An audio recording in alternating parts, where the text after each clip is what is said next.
Chapter 363. The god was missing. This was an extremely rare thing, but once it happened, it meant that there was a major change. Although the half-elf god was only a minor divine power god, he was also a true god after all. As long as he stayed in his own divine kingdom, even a powerful god would find it very difficult to kill him. Because the divine kingdom was an independent world, they were the lawmakers in the divine kingdom, and no god would easily leave his kingdom. But now there was a result that no one expected. That was, the half-elf god was not in his own divine kingdom. Gods rarely left their own kingdom. Even if they needed to appear in other worlds, they would at most send an avatar or use the body of a believer as a tool. Therefore, in the material plane, there were also saints in the half-elf church who could be the host of the gods.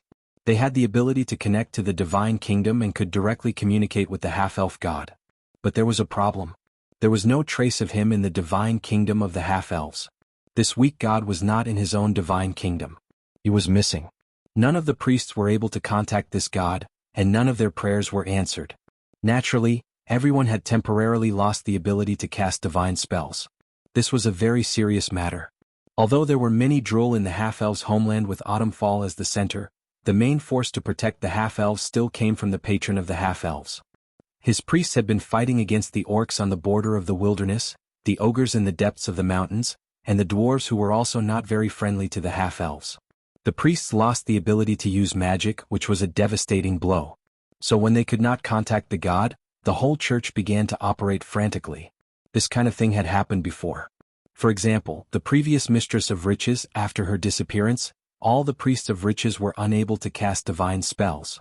It was not until she returned that they were able to contact her. But at that time the church had been weakened to the lowest point, and finally the god was replaced by the successor. The disappearance of the god. It meant that he was likely to have fallen or fallen to other planes. This matter attracted the attention of many people, and even many legendary professions turned their eyes to the location of Autumnfall. As the priests lost their magic, Autumnfall urgently arranged a defensive line to prepare for the next possible attack. The fall of a god would inevitably cause an even more terrible chain of events. Whether good or evil, they would all be very interested in the followers he left behind. Right now, the most important thing for the half-elf church was to find traces of God's spirit. Because God's spirit's kingdom was still intact, he might not have fallen yet. Soren still had no idea what was going on in Autumnfall.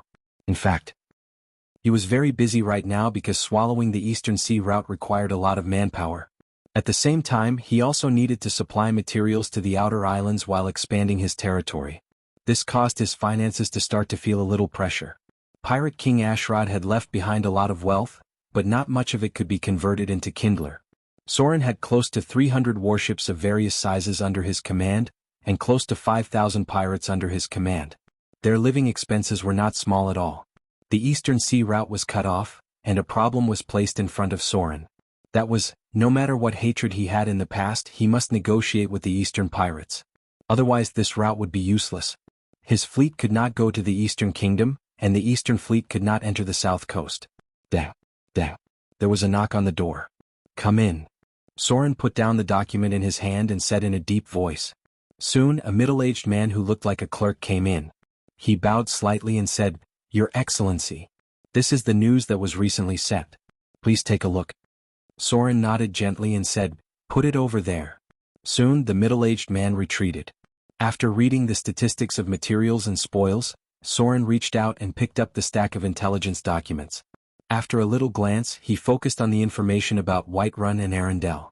The south coast was a trade area, and the speed of information flow was not slow. Whiterun was still the same as before. The appearance of the red dragon had affected the trade on land, and it was now somewhat withered. Many people avoided Whiterun, so the city's business tax was reduced by more than 50%. Now that it was urgent to banish or kill the red dragon, the Parliament of Nobles also stood on the same side, hoping to attract powerful adventurers with a high reward. It would be best if it was a legendary-level team so that they could deal with the red dragon. Unfortunately, none of the adventurers who went there returned. What a joke. That was an ancient red dragon. Soren couldn't even last one round against it. Even a team of legendary professions would be useless, because its strength was comparable to that of many gods. Whiterun is done for. Soren muttered to himself, put down the document and whispered, No one can kill the ancient red dragon at present. Before the Avatar crisis begins, that place will be its territory. But this is good. With the interruption of land trade, maritime trade will become even more important. The second was information about Arendelle. After seeing the information above, Soren couldn't help but frown and murmured, "Princess Royal is missing? She hasn't shown up for a long time? Princess Anna is now in charge of Arendelle? This is not good." Scenes of the past appeared in front of his eyes. Soren stretched out his hand and stroked the legendary curved sword, Icing Death, and slowly said, "Arendelle's prosperity is entirely supported by the strength of Princess Royal alone. Now that she suddenly disappeared for a long time, I'm afraid the situation of Arendelle is a little worrying. I don't know if she can handle it alone." Princess Royal's strength was unfathomable. But without the powerful Princess Royal, Arendelle's strength and wealth were not matched. She was not strong enough, but she had too much wealth. This was definitely a disaster. Now that Soren was far away on the south coast, he could not help much. He could only hope that Princess Royal would appear as soon as possible. After all, he always felt a little guilty for Princess Anna. He picked up a pen and wrote a paragraph on the information, asking others to pay more attention to Arendelle's situation. His intuition told him, if Princess Royal was really missing, Arendelle would be in chaos. The Battle of Raging Sand Island. Soren's harvest was still very rich. First of all, he got a lot of slaughter EXP, most of which came from himself, and a small part was provided by the mutant killer whale. Soren was also very surprised that the divine gift had such a function. Although the slaughter EXP he got was less than 10,000 points, it was an additional source. At present he had accumulated 160,000 slaughter EXP, which was enough to upgrade the wizard profession level, but not enough to upgrade the shadow dancer level. It was a pity that he could not kill the Duke of Red Dragon's wife personally. The real bulk of slaughter EXP was on her. Killing her was conservatively estimated to give more than 100,000 slaughter EXP. As for the Pirate King Ashrod, this guy only got less than 40,000 points. He was completely useless. No wonder he did not dare to fight the Swamp King. This guy's strength was no match for the Swamp King. The biggest gain in this battle was the legend point. After Soren defeated the Pirate King Ashrod, he got the highest legend point in history. Battle of Raging Sand Island, Legendary Battle. In the middle of February 1676 of the New Moon era, you had a decisive battle between the Pirate Kings on Raging Sand Island. In the battle, you killed the Pirate King Ashrod and defeated the Duke of Red Dragon's wife. Your fame has spread throughout the world's seas. Most pirates have heard of your name. At present, you have become the most powerful pirate king on the south coast. At the same time, because of the appearance of the tsunami and the incarnation of the sea goddess, people from other forces have gradually increased their attention to you. The appearance of the incarnation of the sea goddess means that your existence has attracted the attention of some gods. Therefore, some existences in the legendary realm may pay more attention to you. Legend point plus 8. 8 legend points. Soren had never gotten such a high legend point. Especially the mention of the god's attention, it seemed to have a different kind of chill, which made Soren feel a burst of pressure. Entering the legendary realm. He was already qualified to be noticed by many gods, because the legendary realm was above the mortals. Being noticed by the gods in advance, he did not know whether it was good or bad, but he still had to go on. Soren had a clearer plan for the next step of his plan. Elemental Stone, Earth.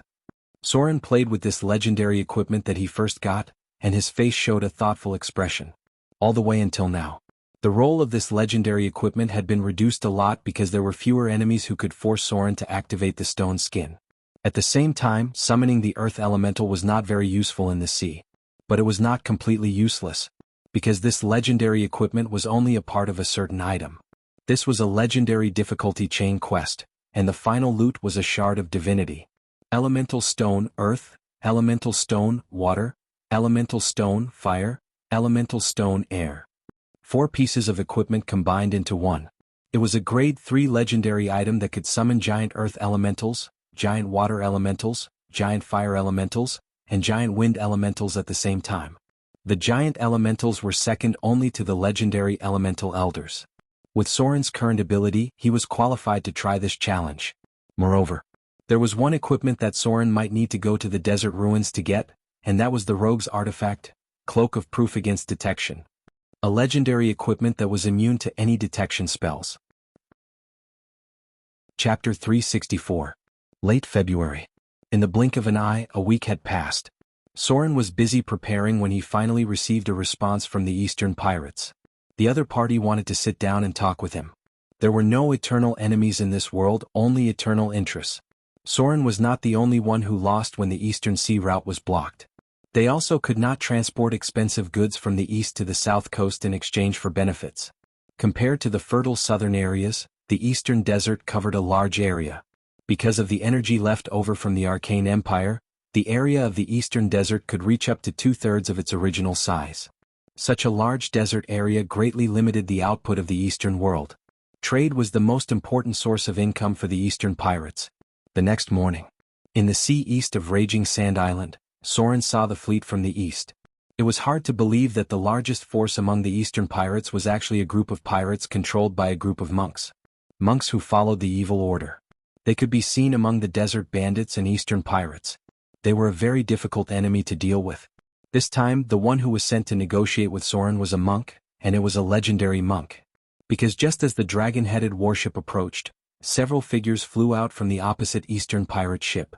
These eastern monks in martial attire directly landed on the sea, then stepped on the sea at high speed and finally landed on the deck of the dragon-headed warship. Treading wave steps.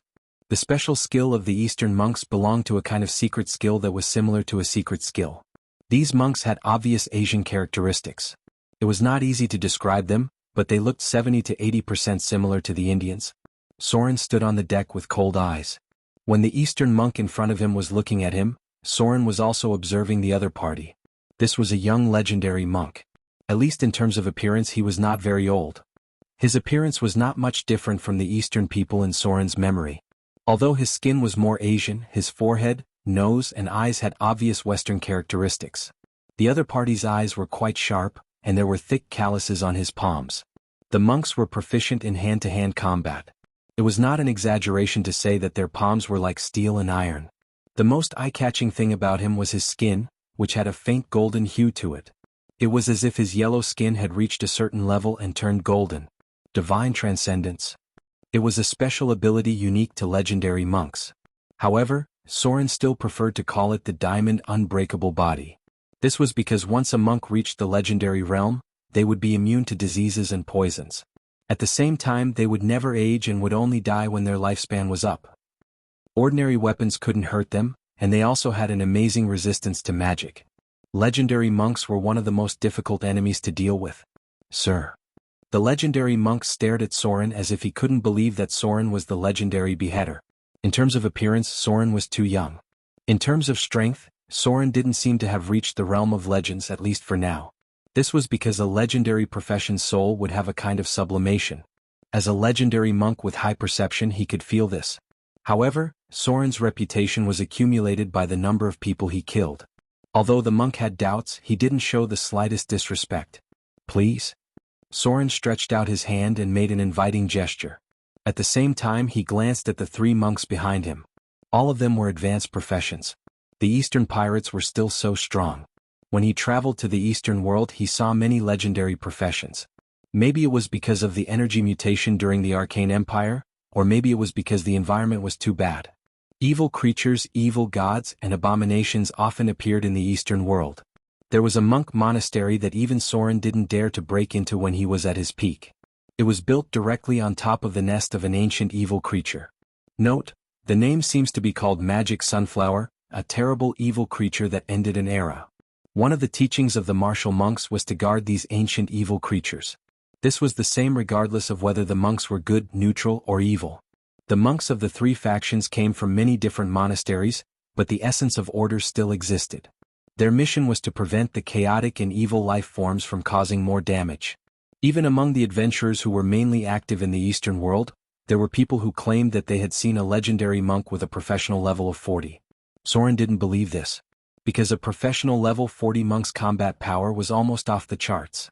Whether it was physical attacks or magic attacks, it was almost impossible to threaten him. Soren estimated that the most powerful monk in the Eastern world was only around professional level 30. Note, there was a legend that the massacre god's son who created Lunar Style and Sunfire Style was professional level 40. This was his limit. Raging Sand Island. Soren was in the hall talking with the legendary monk from the east. However, no matter how fierce the fight was, they still had to sit down and negotiate in the end. Because the east coast and the south coast were very far away, it was impossible for them to fight to the death. There seemed to be sounds of argument coming from inside. However, Vivian didn't care about these things at all. She was more interested in the three bald monks outside because she had met one of them before and he had given her a small gift. Hey! The little girl was wearing a black princess dress. She tilted her head and looked at the monks outside the door and said, "I've seen people like you before. But he seems to be much stronger than you." The monks outside the door didn't say anything and just looked at the little girl with surprise. Boring. Vivian pursed her lips as she looked at them. All of a sudden, she rolled her big eyes and said in a crisp voice, "I heard that you guys have some very powerful combat skills. Do you dare to spar with my followers?" The three monks looked at each other and one of them seemed to be eager to try. But when Vivian pulled out the candidate to compete with them, the monk's face immediately showed disappointment. He even looked a little bit dumbfounded. That's right. The candidate Vivian pulled out was Lulu Miao. Lulu Miao was wearing a pink dress today with a lot of sweet candies hidden in her pockets. As Vivian's little follower, she basically followed behind her all day. She was like her little tail. At this moment, Lulu Miao, who had just eaten a candy, was caught in front with a blank face and looked around doubtfully. Don't underestimate her. Vivian snorted and curled her lips. You might not even be able to beat her. Lulu Miao. Fight with the bald guy in the front. If you win, I'll give you a holiday and buy you whatever you want to eat. Meow. When the feline girl heard that she could eat whatever she wanted, her eyes instantly lit up. Almost without thinking, she bent her body and turned into an afterimage as she pounced forward. Then her sharp claws drew a cold light. Bang, bang. In an instant they exchanged 3 moves. Lulumo's petite figure flew out directly and then fell to the ground with a plop. She meowed with some grievance and looked at her dirty dress. Her eyes immediately showed a fierce light. She was angry. At the same time, the monk who had just fought with her looked at his chest with a stunned face. On his arm, chest, and abdomen, there were 3 faint bloodstains. The enemy's attack was not enough to threaten his life, but the speed was so fast that it made him speechless. As a monk with strong perception, he couldn't keep up with the rhythm of the opponent's attack. In the end, although he shook off the cat girl who rushed over, he was also scratched in the chest. What kind of monster is this? The face of the high-grade monk became serious. He put his hands together and made a tiger posture. At the same time, his eyes were locked on the petite cat girl in front of him. Even the high-grade monk with the wind attack ability couldn't keep up with her attack speed. The cat girl in front of him indeed had the strength to challenge him. Vivian still had a playful expression on her face. It seemed that she was full of confidence for the next battle. It seemed that victory was in her hands. Chapter 365. Bang bang bang. What happened in front of them made the 3 monks feel incredible. Because among all the professions, no one could attack faster than a monk. More importantly, the monk's ultimate skill relied on continuous blows to destroy the opponent. But now the scene in front of them completely subverted their previous understanding. Because in front of them, a cat girl who looked like a little girl, attacked faster than a high-grade monk. The dazzling attack was so fast that it challenged the retina's capture limit, especially the opponent's high agility and reaction ability. She could go up the 90-degree vertical wall by rubbing her hands and feet twice, and she could run directly against the wall. Even a martial monk had to master a unique lightness technique. What was this little cat girl's background? She was just another little girl's follower, so how strong was this little girl who looked very cute in a black princess dress? Bang bang bang. Lulu was once again shaken out. That's right. Although her attack speed was extremely fast, her weakness was also very obvious, that was, she did not have enough strength. As an agility beast, Lulu had very high natural agility, but her strength was probably less than 8 or 9 points. Even when she grew up, it would only be 12 or 13 points. Lack of strength naturally meant lack of lethality. It was difficult for her to fight with the high-grade monk in front of her. Even if she attacked the other party, she could only scratch the skin of the other party. With such an injury, even if she attacked dozens of times, it would be difficult to make the other party lose his fighting power. Roundhouse kick. Being forced into a corner by the little cat girl in front of him, the high-grade monk finally felt a little embarrassed. He suddenly shouted and his legs kicked out, setting off a gust of wind. The fierce whip kick directly blocked all the attack routes. No matter where Lulu attacked from, she had to take it. Meow. The little cat girl was very clever. Her natural fighting instinct made her aware of the danger, and she actually opened up a distance. Chain steps. Shock palm. As soon as the attack was interrupted by the brute force of the high-grade monk, a loophole immediately appeared. The monk in front of her shouted loudly. His figure suddenly sped up and dashed forward. He waved his palm, and the ferocious palm attack was mixed with a hidden force. If it hit the feline girl, her life might be in danger. At this moment, Vivian, who was watching the battle from the side, finally had a change in expression. Her small face revealed a rare look of nervousness and worry. Shadow leap. Just as the monk's palm of deterrence was about to hit her, Soren's figure suddenly appeared behind Lulu's back. His eyes were cold as he picked up Lulu and put her behind him.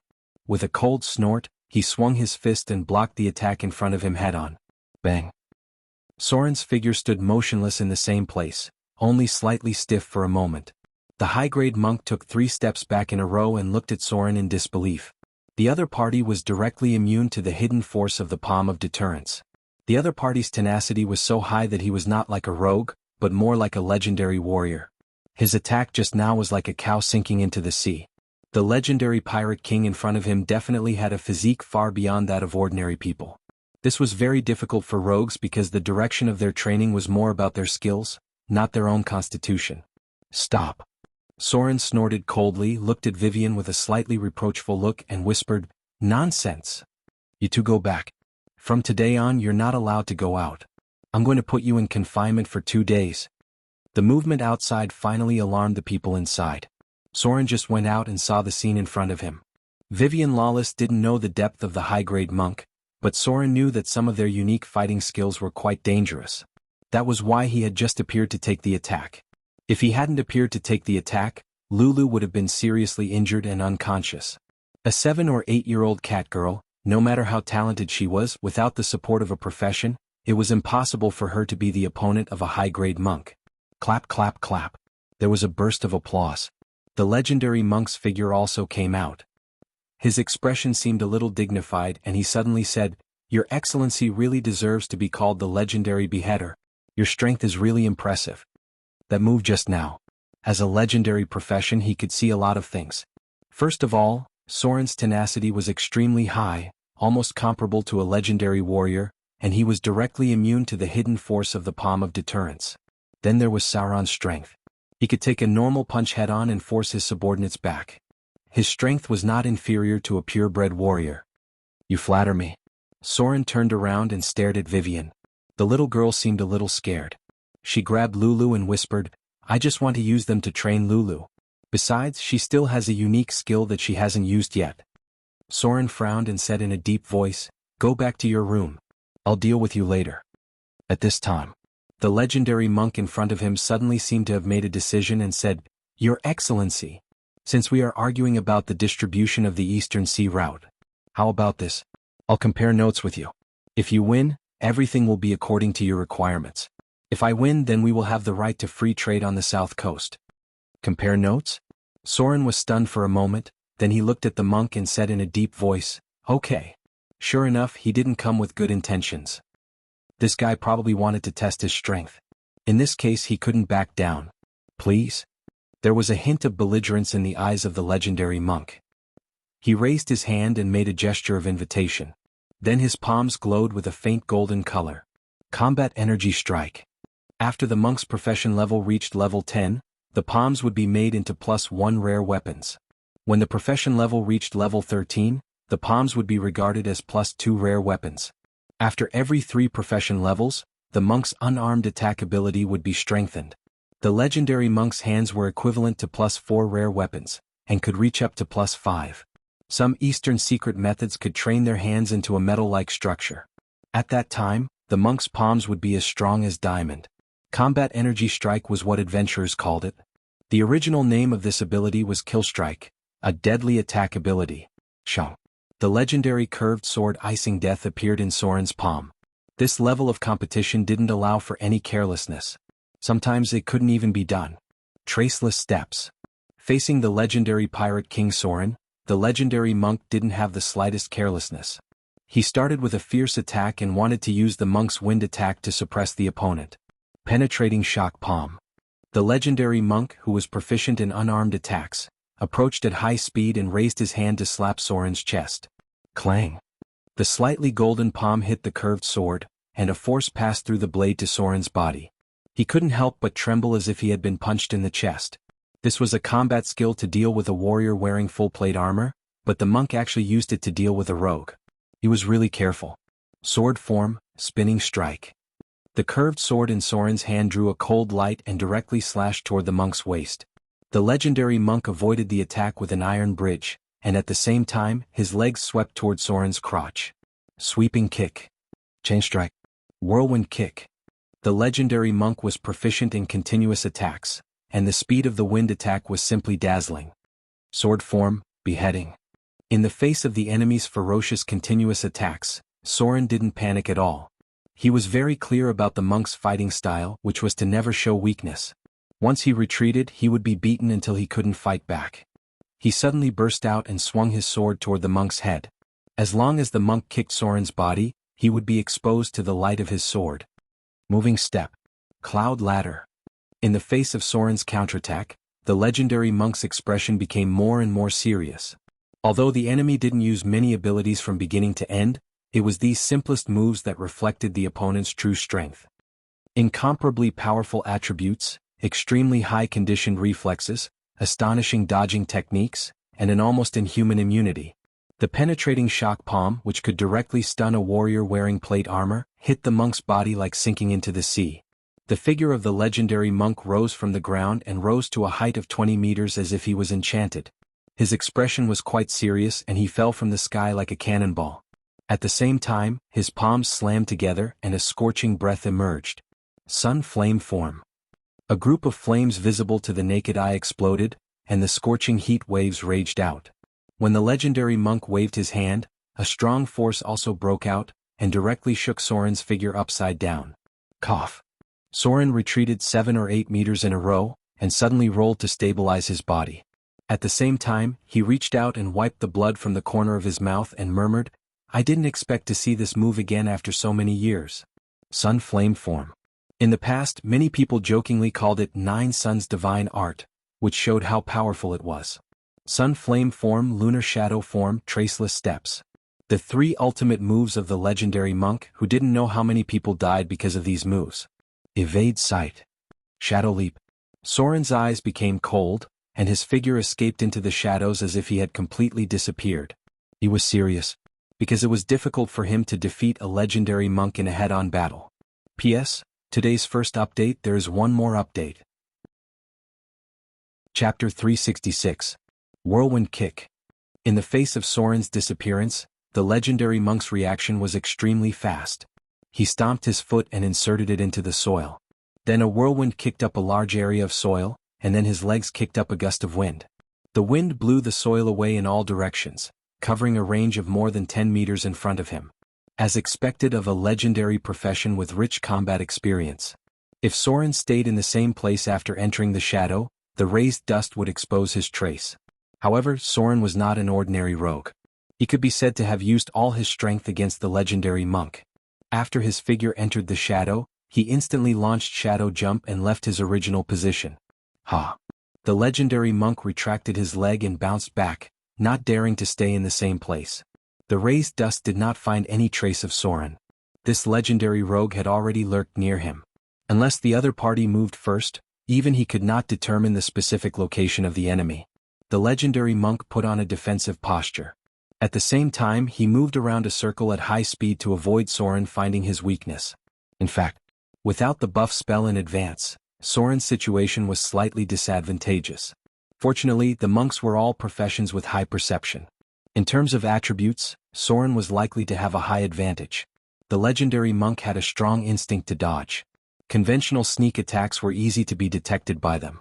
To deal with this kind of enemy, one must use a wave of offensive to gain an absolute advantage. Shadow jump. Shadow strike. Sword form, waist cut. Soren's figure strangely appeared behind the legendary monk, and at the same time he swung his sword toward the monk's waist. However, the legendary monk seemed to have expected his attack. He roared in an instant, and at the moment before Soren launched his attack, he instantly twisted his body and kicked toward him. Extraordinary perception. Monks had the highest perception to dodge, and their perception of threats was quite amazing. Tiger out. Shadowless kick. Suddenly, the legendary monk's legs turned into a blur and swept toward Soren's head at an astonishing speed, almost sealing off all of his escape routes. Evade sight. Shadow leap. Soren's figure disappeared once again, but this time he didn't put too much distance between them. Summon Shadow. A distorted shadow suddenly emerged from the legendary monk's shadow. It directly rushed over and entangled the enemy in front of it. Although the distorted shadow couldn't threaten the legendary monk with the divine body, it could hinder his movement. Shadow Leap.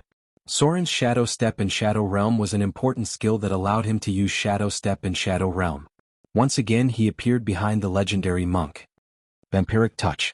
Shadow Strike. Sword Form, Beheading. Soren's figure appeared out of thin air, and at the moment of contact with the enemy, he activated Vampiric Touch. At the same time, a cold light appeared on his curved sword, and he instantly slashed the head of the enemy in front of him. Clang. The sound of metal colliding was heard. The legendary monk's palms turned golden in an instant. He actually used both hands to block Soren's attack, making a sound like metal colliding. A trace of blood dripped down. The sharpness of the curved sword was far beyond his expectations. With a click, half of the palm fell to the ground. Your Excellency is indeed extraordinary. The legendary monk immediately made a decision and jumped back.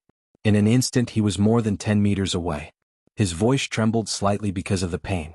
He bowed slightly and said, "I admit defeat. From today on, the profit distribution of the eastern route will be according to your Excellency's request." 3 high-level martial monks guarded him on his left and right. All of them were in a fighting posture. In fact, when half of the legendary monk's palm was cut off by Soren, they had already approached quickly. Oh! Soren stood in place and looked at the opponent. There was still some killing intent in his eyes. He looked at the opponent silently for a while, then took back his curved sword and said in a deep voice, "Very good. Monks rarely used equipment. This was their biggest weakness. Even the legendary monk could not withstand the sharpness of icing death. As long as he had no chance to dodge, Soren's chances of winning would increase. The legendary monk covered the wound on his broken hand. His expression did not show much emotion. He just bowed and said, "Then everything is settled. I will convey your Excellency's request to the monastery. Goodbye." After that, the legendary monk did not look at the half of the palm cut off on the ground. He turned and left with the others. It was not until he walked out of the courtyard that he breathed a sigh of relief. At this distance there were not many people who could stop him. It was not until this moment that he realized that his back was oozing cold sweat. If he had not immediately admitted defeat and retreated, he would have been cut down by Soren because the opponent obviously still had a trump card. The legendary rogue's shadow crossing ability was more than that. He did not even force the opponent to use his legendary ability. In fact, Soren had not yet mastered the fighting skills of a legendary rogue. He had already used up Shadow Jump, and Shadow Summoning, but the legendary monk did not know that at this moment. He thought that Soren still had some strength left. Such an enemy was really terrible. The legendary monk secretly made up his mind. When he went back, he would tell the monastery about his danger and try not to conflict with the rising pirate king. Brother. Vivian, who had been standing next to him, came over with a murderous look in her beautiful big eyes. She said in a crisp voice, "Why didn't you kill him just now? He injured you just now." Soren stared at her and said in a deep voice, "Nonsense. Do you know how strong the monastery behind him is? It's an organization that has guarded the ancient evil for thousands of years. Even the Church of the Gods has no advantage against them. The mission of the monks was to guard the evil. As professionals in the lawful camp, they had a lot of strict doctrines. This group of people may not be kind, but they had always been maintaining the order of the world. Soren had no intention of going to war with them at all. There were also rogues in the Eastern world. Once a full-scale war started, Soren might not be able to win against those monks and rogues. Go back." Soren glanced at Lulu, who had a small mouth next to him, and said in a deep voice, "Don't mess around like this in the future. Lulu is still a child and you let her fight with a high-grade monk. What if something happens? Tomorrow Dark Blade will teach her fighting skills. You go back to the Outer Islands this afternoon. Gloria is setting up a portal to the Shadow Plane. Go back and help her set up a teleportation barrier." When the little girl heard this, she suddenly felt a little wronged and pulled Lulu away. He clearly won the fight, okay. This stupid Lulu didn't know to use a big move at the beginning. Otherwise, the high-grade monk might not have had a chance to attack. Note, Drist's part-time job was Marikai, forest goddess Ronin. This was also an advanced profession from the Eastern world. Most of them were advanced by rangers or rogues. Chapter 367. In the blink of an eye it was already March. There was only a year and a half left before the start of the Avatar crisis, and there were only about 20 months left before the fall of the goddess of magic. Soren always felt that something was chasing him from behind. Even though he had walked fast enough, he still felt that there was not enough time. Especially after the news of the demigod vampire defeating the Fear Church came back, Soren's sense of crisis became stronger. According to the original historical track, it should be the awakening of the Witch of Fear, Lillian, and then she controlled the Fear Church and eventually set off a tragic massacre. But now the Fear Church's control had become the demigod vampire, and a massacre seemed to be coming. Vivian was sent back to the Outer Islands. Soren could not take the risk of further awakening her fear divinity, because as the boundary of the plane became more and more loose, the higher demons could break through the plane barrier and come to the material plane in at most half a year. The devils had already appeared, and they bewitched the mortals to provoke wars. The arrival of the higher demons was only a matter of time. During this time, the number of demon followers appearing in the material plane had become more and more frequent, and some evil organizations were carrying out taboo sacrificial rituals. Relatively speaking, the South Coast, which had just experienced a war, was quite calm. The news from all sides was not very good. The orcs had shown signs of moving south, the half-blood orcs launched a raid, and the internal friction of the human principalities increased. Even the Duke of Red Dragon's wife, who had just fought with Soren, was involved in the war to suppress the rebellion. It seemed that since March the conflicts that had accumulated over the past 6 months broke out, and at least 7 places on the whole continent broke out in wars. There was also news from Autumnfall. Soren heard that the half-elf god had disappeared, and the priests who believed in him could no longer obtain divine spells. He did not remember where the god fell to, but he remembered that he finally died in the Underdark. With the fall of this weak god, the attitude of the world towards the gods gradually changed. Everything was normal on the eastern route.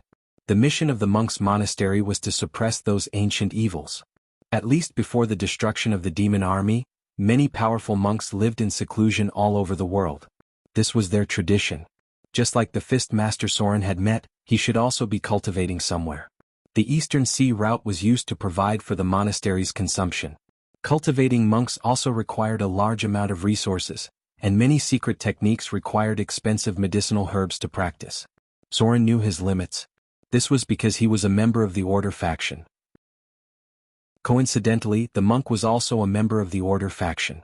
Both of them valued order and rules. The person in charge of the East Coast was the half-elf first mate. He was a ruthless and decisive person. With him in control of the Eastern Sea route, nothing would happen in the short term. Therefore, after entering March, Soren prepared to return to the Outer Islands. He had to prepare for the next step. Establishing a foundation in the Outer Islands was for the next step, and the next step would be to fight against the Divine Saints. Even if Soren did not clash with the other gods, the battle between him and the Dread Lord was inevitable. He was dead. However, he wasn't completely dead yet. What Soren needed to do was to completely destroy the Dread Lord so that he could no longer threaten Vivian's safety. There were a total of 4 elemental stones. The Earth Elemental Stone was near the Elven Kingdom, the Water Elemental Stone was in the Frost Kingdom, and the Fire Elemental Stone was in the desert.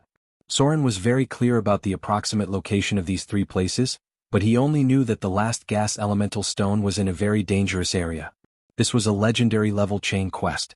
Soren obtained the Earth Elemental Stone by luck. He still remembered the huge rock giant that rushed out from under the elemental altar when they finally left. That was the real guardian. After the 4 elemental stones were combined, the level would be further improved, and finally, there would be a summoning spell close to the legendary level. Elemental Legion. In the past, this quest was completed by piling up human heads. A total of 3 groups of high-grade professions died. With Soren's current strength, he should be able to try to complete it alone. After all, his equipment was far beyond the standard at that time. The first destination was the Frost Kingdom. The situation in Arendelle seemed to be a bit bad, so Soren planned to go and take a look. He was a person who valued promises very much. The altar of the Water Elemental Stone was only about 100 kilometers away from Arendelle. There were many active ice trolls nearby. He was going to cross the north to get there, and he would pass by Arendelle on the way. Then the next stop was the Desert of Death. His first goal was to get the Fire Elemental Stone, and then find a way to get the Rogue's Artifact, Cloak Against Detection. This was the core equipment to fight against the Saints. As for the last Elemental Stone, he might need Gloria and others to go together because that place was a bit dangerous. Soren might fail miserably if he dealt with it alone. The 4 elemental stones could unlock a seal, and the reward was a shard of divinity. If it also had divinity, then the final function was to transform someone into a demigod. Whether it was Vivian or Soren now, they could use this shard of divinity to advance into a demigod. Therefore, Soren was determined to get this shard of divinity. After all, this was one of the few ways he knew to get a shard of divinity without killing a god. To be honest, even if he joined forces with everyone now, he was not confident to fight against a weak divine spirit saint. Because the demigod and above were immune to the legendary spell, Time Stop. Without Vivian's ultimate skill, Time Stop, the success rate of fighting against a divine spirit saint began to plummet. This was the same even if they had the spell, Melf's Minute Meteor. After all, this spell could only help them break through the protection of the divine spirit's law, but could not directly kill the divine spirit saints. Returning to the outer islands again was very different. The size of Port Mordor had doubled, and there were 2 more unfinished magnificent buildings next to it. They were the Sea Temple and the Wealth Temple. The 2 churches seemed to be secretly competing with each other. The materials used to build the temples were extremely expensive, and many of them had to be transported from other places across the sea. People were sometimes so realistic.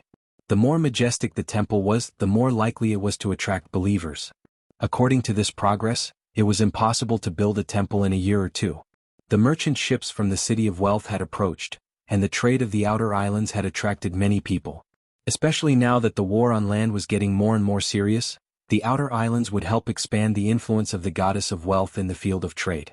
The city of Mordor was still the same. It was just that the scale was larger. At the same time, green sprouts emerged from the cultivated land in the south. Spring wheat had been planted. Even if it was not a bumper harvest this year, it could ensure self-sufficiency. Soren had a lot of things to do in a short time, but no matter how many things he had to do it step by step. In the afternoon, groups of slaves were gathered, and the city of Mordor now had nearly 2,000 or 3,000 slaves.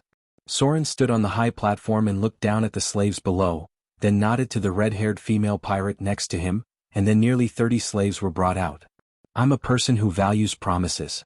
Soren looked down at the slaves in front of him and also looked at the others. His eyes swept over the drow warrior next to him. He could feel that the other party was avoiding his sight because he was very dissatisfied with the behavior of the drow some time ago. Pada. Soren walked in front of these slaves. In front of them were 2 slave brothers who looked a bit like each other. They were the people saved by Vivian. Those who work hard should be rewarded. I'm not a stingy master. Soren looked at these slaves. Their expressions were a little panicked. Only the 2 brothers at the front were surprised because Vivian had promised that some of them would be rewarded. As your master. Soren looked down at the more than 30 slaves and said in a deep voice, I give you freedom. From today on, you will get the identity of the residents of Mordor and have your own house, property and family. Come on. Untie their shackles. There was a cry of surprise. The slaves present could not help but raise their heads with an incredulous expression on their faces. They were free? How was this possible? But the next scene made them realize that this was not a joke, because the city guards next to them untied the shackles of more than 30 slaves, and then threw a piece of rough linen clothes to them. Except for the 2 brothers standing in front, the other slaves were still surprised because they did not expect Soren to give them freedom. These people who were given freedom were all docile slaves. Most of them were from the mainland and only 3 of them were indigenous slaves. The so-called freedom naturally did not mean that they could come and go. They were just given the identity of the residents of Mordor, and then had the right to house, property and form a family. These people still had to work for Soren. It was just that they did not have to squeeze in stinky cages, and they did not have to be whipped by the guards. They could earn their own private wealth and at the same time, live a life far better than other slaves. Freedom? Relative freedom was also freedom. Soren had given them the greatest gift, so they did not need to think too much. Take them down. Soren turned and glanced at the red-haired female pirate and said in a deep voice, there is a house for them in the north. From tomorrow onwards they will not have to work with other slaves. Those with special skills will be assigned to other places, and those without special skills will be arranged to work at the port. These 2 people are very talented in farming, so let them be in charge of farming. Slaves. Population. There was still a difference between the 2. Soren's next step was to turn the slaves of Mordor into a population. Of course they must be docile slaves. Those natives who were difficult to discipline would naturally be dealt with by the drows. Chapter 368. After such a long time, Gloria finally stabilized the teleportation circle that connected to the shadow plane. She opened a barrier that allowed people to come and go freely, and at the same time closed the portal at any time. The teleportation circle was full of magic traps, and even legendary professions could not sneak in quietly. Exploring the shadow plane was a very time-consuming thing because neither Soren nor Gloria could take down the wizard tower. Even if they joined forces, they might not be able to defeat the guards on the first floor of the wizard tower. 3 diamond golems, a magic construct, and a powerful thaling that was responsible for operating the wizard tower. Soren had one last preparation before he left. That was the level 5 spell, teleportation. Gloria had set up a transmission mark in Mordor City. As long as Soren learned the level 5 spell, he could come back from thousands of miles away. This was the biggest advantage of being a wizard. Unfortunately, it was difficult to master teleportation, and Soren might even need to take him on the road to learn it. There was no other way. There were too many spells that a wizard needed to learn, and the difficulty was not low. With his talent, he was already fast enough. With the completion of the teleportation circle, Soren finally came to the shadow plane again. But this time there were more people, not only Soren, Vivian, and Gloria, but also Fallen Witch Corinne. Corinne had done a lot of research on the Arcane Empire, and she was even more proficient in some aspects than Gloria. Gloria had been here before, but she didn't get close. However, it was the first time for Fallen Witch, so when she saw the wizard tower in front of her and the huge magic lock, she couldn't help but be shocked. What a powerful magic lock! I'm afraid it's stronger than the magic lock in the north. It's just that its power has declined and many parts have not been opened. Soren didn't say anything. In this regard, the 2 orthodox witches had more right to speak. You're really a variable in fate. Fallen Witch's eyes brightened as if there was a glimmer of hope. She murmured, maybe there's what I'm looking for here. If I don't have to go to the Nirvana mechanical mirror, then I can. She paused for a moment, then frowned slightly and said, the sorcerer tower is still operating. Although the energy consumption is very serious. But I can feel that the magic lock is still supplying energy to the element pool. This wizard tower has been running for so many years, there must be a thaling in charge of maintenance. They approached the magic lock. Sauron's memory was excellent. He led them along the same path as last time through the magic lock, and approached the wizard tower. Alert! Warning! However, as soon as they got close to the tower, a mechanical voice, intruder detected. Intruder detected intruder. Combat state activated. Guardian Golem charge. Not? Sauron's face changed drastically in an instant and he said solemnly, retreat. It's dangerous here. As soon as his voice fell, a loud rumbling sound was heard. Then, 3 extremely tall diamond golems appeared, locked onto them and quickly rushed over. Retreat. Soren jumped back and the others followed. The diamond golem's resistance was very high. Even a legendary spell might not be able to break them, and it was even more difficult to deal with them by relying on melee. Even Gloria's wizard tower didn't have such a top-level golem. This won't do. Fallen Witch followed them out of the magic lock and said, the first layer of defense is so strong, it's impossible for us to enter. There must be a half-plane in a wizard tower of this level, and I'm afraid there are countless dangers. Even the Eye of the North may not be able to come back alive. We have to find a way to cut off its energy supply. Speaking of which, Gloria and her mother couldn't help but look at the location of the magic lock. The magic lock was not only a large-scale defense facility, but also a part of the energy supply. The total energy consumption of a wizard tower was very large. If converted into electricity, it would require at least a nuclear power plant to maintain the supply. Therefore, as a defense facility, the magic lock also bore a part of the energy consumption of the wizard tower. As long as the wizard tower in front of them was still operating, even a legendary team may not be able to enter alive. Is there a way to cut off its energy supply? Gloria gently lifted her long hair and turned to look at her mother. She was obsessed with the knowledge of the Arcane Empire, and she should be the most familiar with it among the people present. Fallen Witch slightly frowned, looked at the huge magic lock in front of them and slowly said, it's very difficult. But we can try, but we have to break this ancient magic lock. This may take a long time. As long as there is no wizard controlling it, the wizard tower will only operate according to the original set program. Thaling shouldn't have the authority to take over the magic lock. So, we have a 50% chance of breaking this magic lock. This time the exploration was fruitless. The diamond golem and Thaling were a solid line of defense.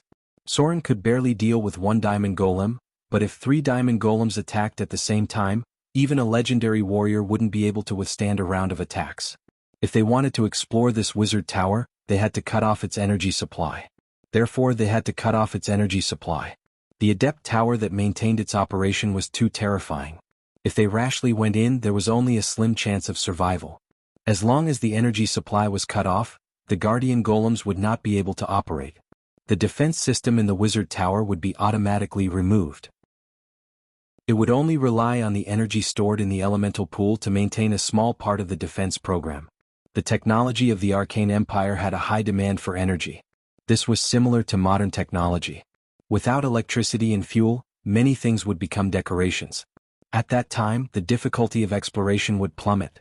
Soren didn't have any impulsive thoughts of taking risks in this kind of legendary challenge. Because his bloody experience in the past told him that anything related to the Arcane Empire couldn't be taken lightly. So everything had to be planned in the long run. Gloria and others were responsible for unlocking the magic lock and cutting off the energy attack of the wizard tower, while Soren was ready to set off to find the other 3 elemental stones.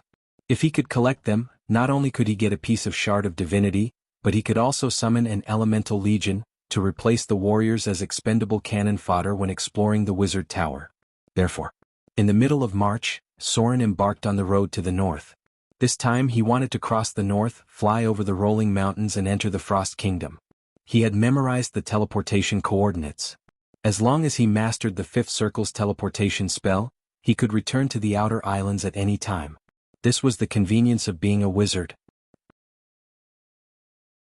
Chapter 369. This time, Soren left after making full preparations. Before leaving, he drew a further blueprint for the outer islands. According to his original layout, the population of Mordor City was about 50,000 people, which was already a large city in the current era. The port was still operated by the Church of Wealth and the Sea Church. Soren paid more attention to the land, and his future focus was also on the land. When his strength had accumulated to a certain extent, he might directly go to Treasure Island, where the wealth was enough to easily replace the overseas trade. After all, no matter how profitable the trade was, it was not as profitable as mining gold. In the future, it would be quite difficult to change from a pirate to a higher class without the support of a gold mine. Note, Treasure Island was mentioned before, and the outer islands have rich mineral resources. It was much more convenient to travel alone. Soren directly drove the ghost ship, Deadman's Voice, along the overseas route to Shipwreck Bay. There was no need to resupply on the way. After a little inspection of the slave black market, he went to the north. The north was located in the northwest of the continent. The Frost Kingdom was located in the northernmost position, so Soren's voyage this time was quite long. If he wanted to collect the other 3 elemental stones, he would need to travel almost half of the continent. From the south to the north, from the north to the east, and finally across the Desert of Death into the Underdark, because the last elemental stone was somewhere in the Underdark. A place where he might encounter a beholder. Back in the north again, Soren's mood was very different. He landed from the deepwater port and left the ghost ship in the nearby sea. The port was still bustling with noise and excitement. However, in the noisy crowd there were many more people with weapons. Even some half-grown children had a dagger hidden in their waists. Soren could not help but frown slightly. He walked along the road and saw many wanted posters as he approached the gate of the deepwater port. There were humans, dwarves, and lizard men. The security here seemed to have deteriorated a lot compared to the last time he was here. Dozens of arrest warrants of various sizes were pasted on a notice board. The guards in charge of patrolling were also much more nervous than before. They were not as lazy as they used to be. The Adventurers Guild was more lively than before. There was even a bulletin board outside with many tasks written in bright red. For example, the few pieces in front of him. 100 miles south of the deepwater port, Ancient Tree Town has been attacked by the dark-scaled lizard men. The number of enemies is small, and the danger level is C. The mission reward is 1,200 Kindler coins. This is an emergency mission. There will be additional rewards after completion. Ogres have appeared near Faulkner Town. Recently, people have been disappearing one after another. The mayor wants to ask someone to investigate this matter and determine the number and traces of the ogres. The reward is 300 Kindler coins, and there will be additional rewards for assisting the town guards in killing the ogres. Yesterday, the deepwater port found a strange fog in the nearby waters. Some merchant sailors said that they had seen traces of the ghost ship. This is a special mission. Anyone with clues will be rewarded. Mission difficulty, B rank. Perhaps it was because the timeline was getting closer and closer to the time of turmoil, the Adventurers Guild had issued more quests than before. However, what made Soren feel a little bit dumbfounded was that there were more than a dozen bulletin boards outside, and the difficulty of the missions ranged from F to C. The only B rank mission was to investigate the strange fog that appeared in the Deepwater port yesterday. Needless to say, it must be because of Soren's arrival. Before he got close, he activated the fog summoning ability of the dead man's voice, but he didn't expect that the nearby sailors still saw a trace of it. That was why today's B rank mission was a special investigation mission. It was really surprising to think about it. Soren also received missions from the Adventurers Guild in the past, but he didn't expect that one day he would also receive a difficult investigation mission. There was a team gathering outside the city gate. Before Soren walked out of the town, he saw the militia training. Most of them were adult men, and there were many 15 or 16-year-old children. In previous years, the militia training would not be conducted in March, which was the busy period of farming. The training would be conducted during the slack period after the wheat harvest. Therefore, as long as someone took a look at the situation, they could guess that there was a problem with the security nearby. Something big must have happened nearby for the militia to be urgently trained. Otherwise, how could there be such a time to plant spring wheat? Soren did not stay here. In fact, he had already been mentally prepared for the arrival of chaos. A catastrophe was far more than what he saw in front of him. When the real chaos came, it would be the real outbreak of the disaster. If there were no accidents, Soren should arrive in the Frost Kingdom tomorrow, but just after he left the Deepwater port, a little accident happened. He saw a pile of corpses. Strictly speaking, it was a pile of corpses that had been dead for a while, and the corpses had basically begun to rot. The reason why Soren was alarmed was the stench that came from here. Corpses were not rare in this era. If it were just corpses, Soren would not care at all. However, these corpses had a distinct feature that made Soren stop. Their eyeballs were all dug out. Strictly speaking, their eyeballs were taken out. Bloody eye sockets, the eyeballs of all the corpses had been taken out. There were signs of battle on their bodies. Judging from the signs of struggle in some places, some of them had their eyeballs dug out while they were still alive, and then their throats were slit by the enemy. It was a very familiar killing method. Soren glanced at these corpses and could not help but murmur, "The Unseen? Has this group of people appeared?" The Unseen. A Cthulhu church that was not very powerful but not weak either. They believed in Cthulhu without eyeballs. These people liked to dig out the eyeballs of their enemies after defeating them, or sacrifice to the Cthulhu they believed in with a massacre. Finally, they would dig out the eyeballs of the people they killed as a sacrifice. The reason why Soren knew them was very simple. He had received a mission to investigate another Cthulhu church. That Cthulhu church was called the Blind. There were certain similarities between the two fallen evil organizations. Soren had encountered the followers of the Unseen when he was investigating the Blind. The evil people. When Soren looked at these corpses, he pondered for a moment and was about to leave. Suddenly, a spell that made him extremely uncomfortable appeared, and then the Paladin's signature spell, Detect Evil, fell on him. It was as if a mine was triggered. Soren's body exploded with an extremely rich blood-red light in an instant. As the most powerful pirate king on the south coast, Soren's hands were now covered in blood. Although he brought order to the south coast and made the lives of ordinary merchants much more stable. But it was undeniable that he controlled the black market trade, the slave trade, and squeezed other merchants for protection money.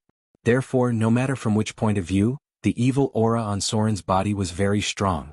In this world, there was only one kind of person who would cast Detect Evil on others without even asking. That was the Paladin. Soren's body showed a trace of murderous intent.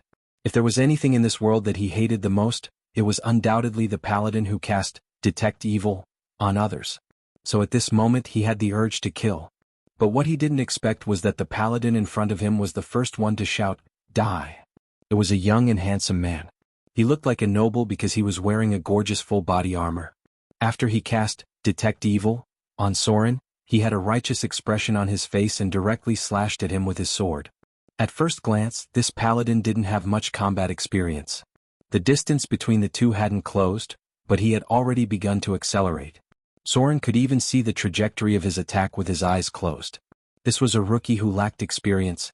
He estimated that his profession level was around grade 3, and if he wasn't wrong, it should be around grade 12. From the color of the magic aura, Soren didn't belong to the kind of people who committed heinous crimes. Therefore, after seeing such a rich blood-red light, the paladin didn't hesitate to attack. In his opinion, Soren belonged to the kind of sinner who should be judged directly. Don't be impulsive. Come back. You're crazy. Don't throw, detect evil. A female voice came from behind the young paladin, and there were 2 or 3 other mixed voices. It seemed that this was a team of adventurers. The paladin seemed to have taken over the role of a warrior. They looked like a team of adventurers who had accepted a certain mission.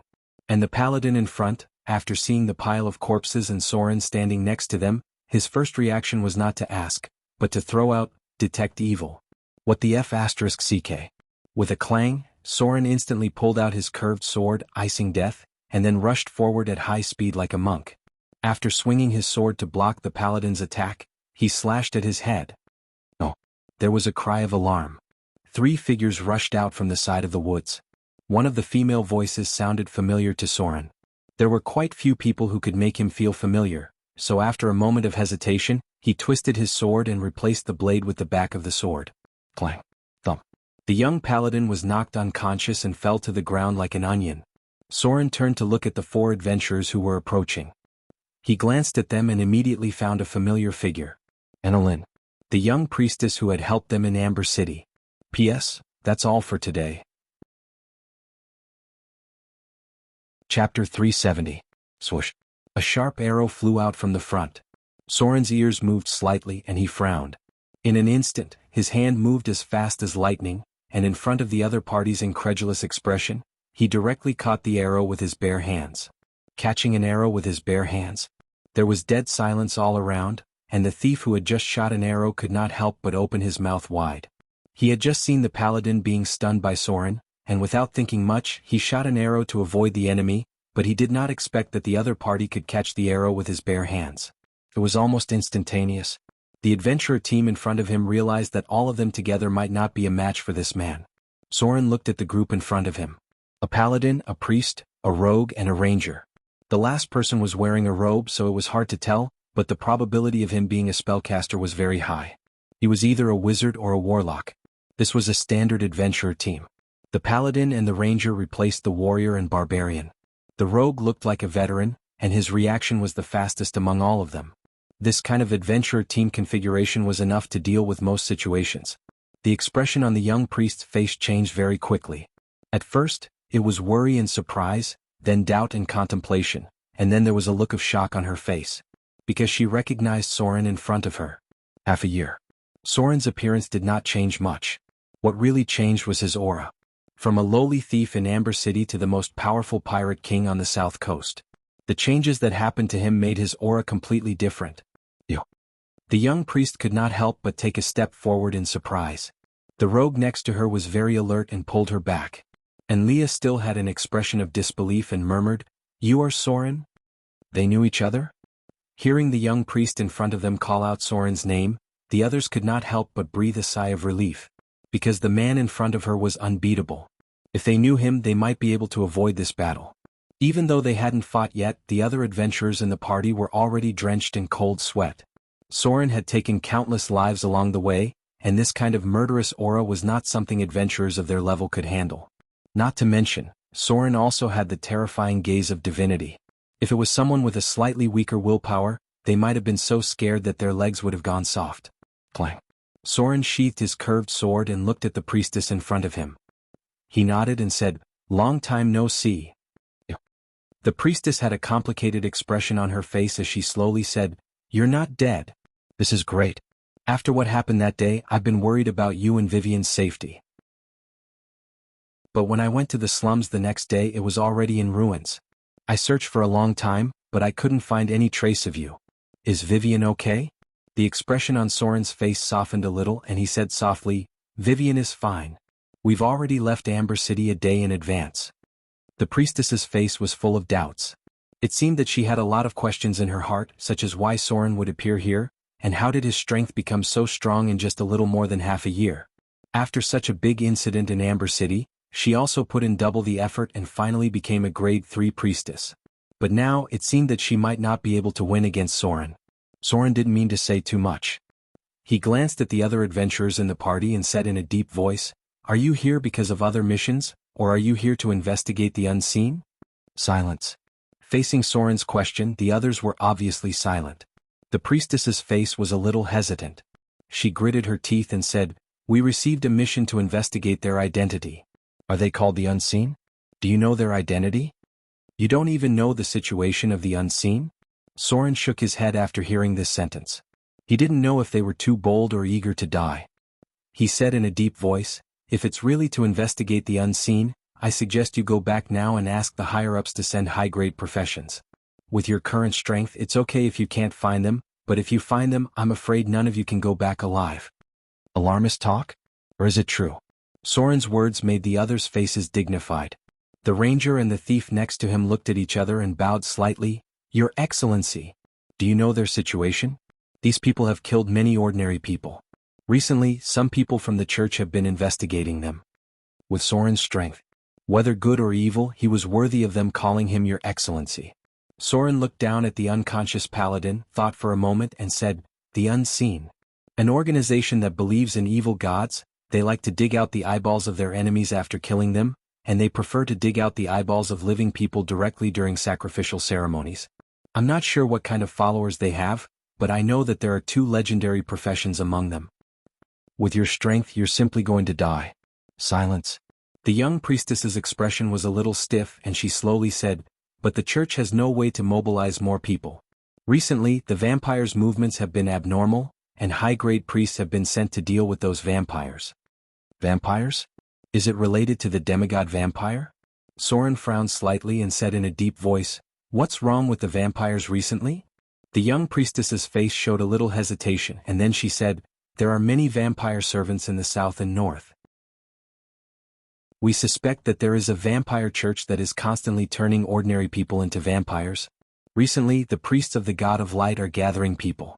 The spread of vampires has greatly threatened the lives of ordinary people. All the high-grade members in the church have been sent to deal with them." It seemed that it was really the demigod vampire Reinhardt. As the son of fear who ascended as a vampire, he had to have enough believers if he wanted to expand his divine power.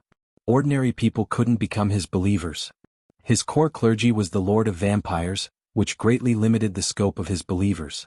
So if he wanted to expand his faith, he must turn others into vampires. But the number of vampires was too large and it would threaten ordinary people. After all, the source of food for vampires was needless to say. The appearance of too many vampire servants was definitely a disaster for ordinary people. This kind of thing was bound to attract the attention of the God of Light. As a follower of the Light of Dawn, the young priestess often needed to cooperate with the Church of the God of Light, because the Light of Dawn was one of the gods of the God of Light. "Do you want to help her?" Soren's heart couldn't help but fall into contemplation. He still had some confidence in dealing with the unseen, but he didn't like to deal with the paladins and others may not trust him. But if he helped them get rid of the unseen, maybe he could find a way to let the people of the God of Light concentrate on dealing with the demigod vampire. As the backbone of the good faction, they would never allow creatures like vampires to spread. That was to say, the God of Light and the demigod vampire were more antagonistic, and it was basically impossible to reconcile. The demigod vampire was Soren's biggest enemy at present. And he, as the biggest pirate king on the south coast, might not be his opponent now.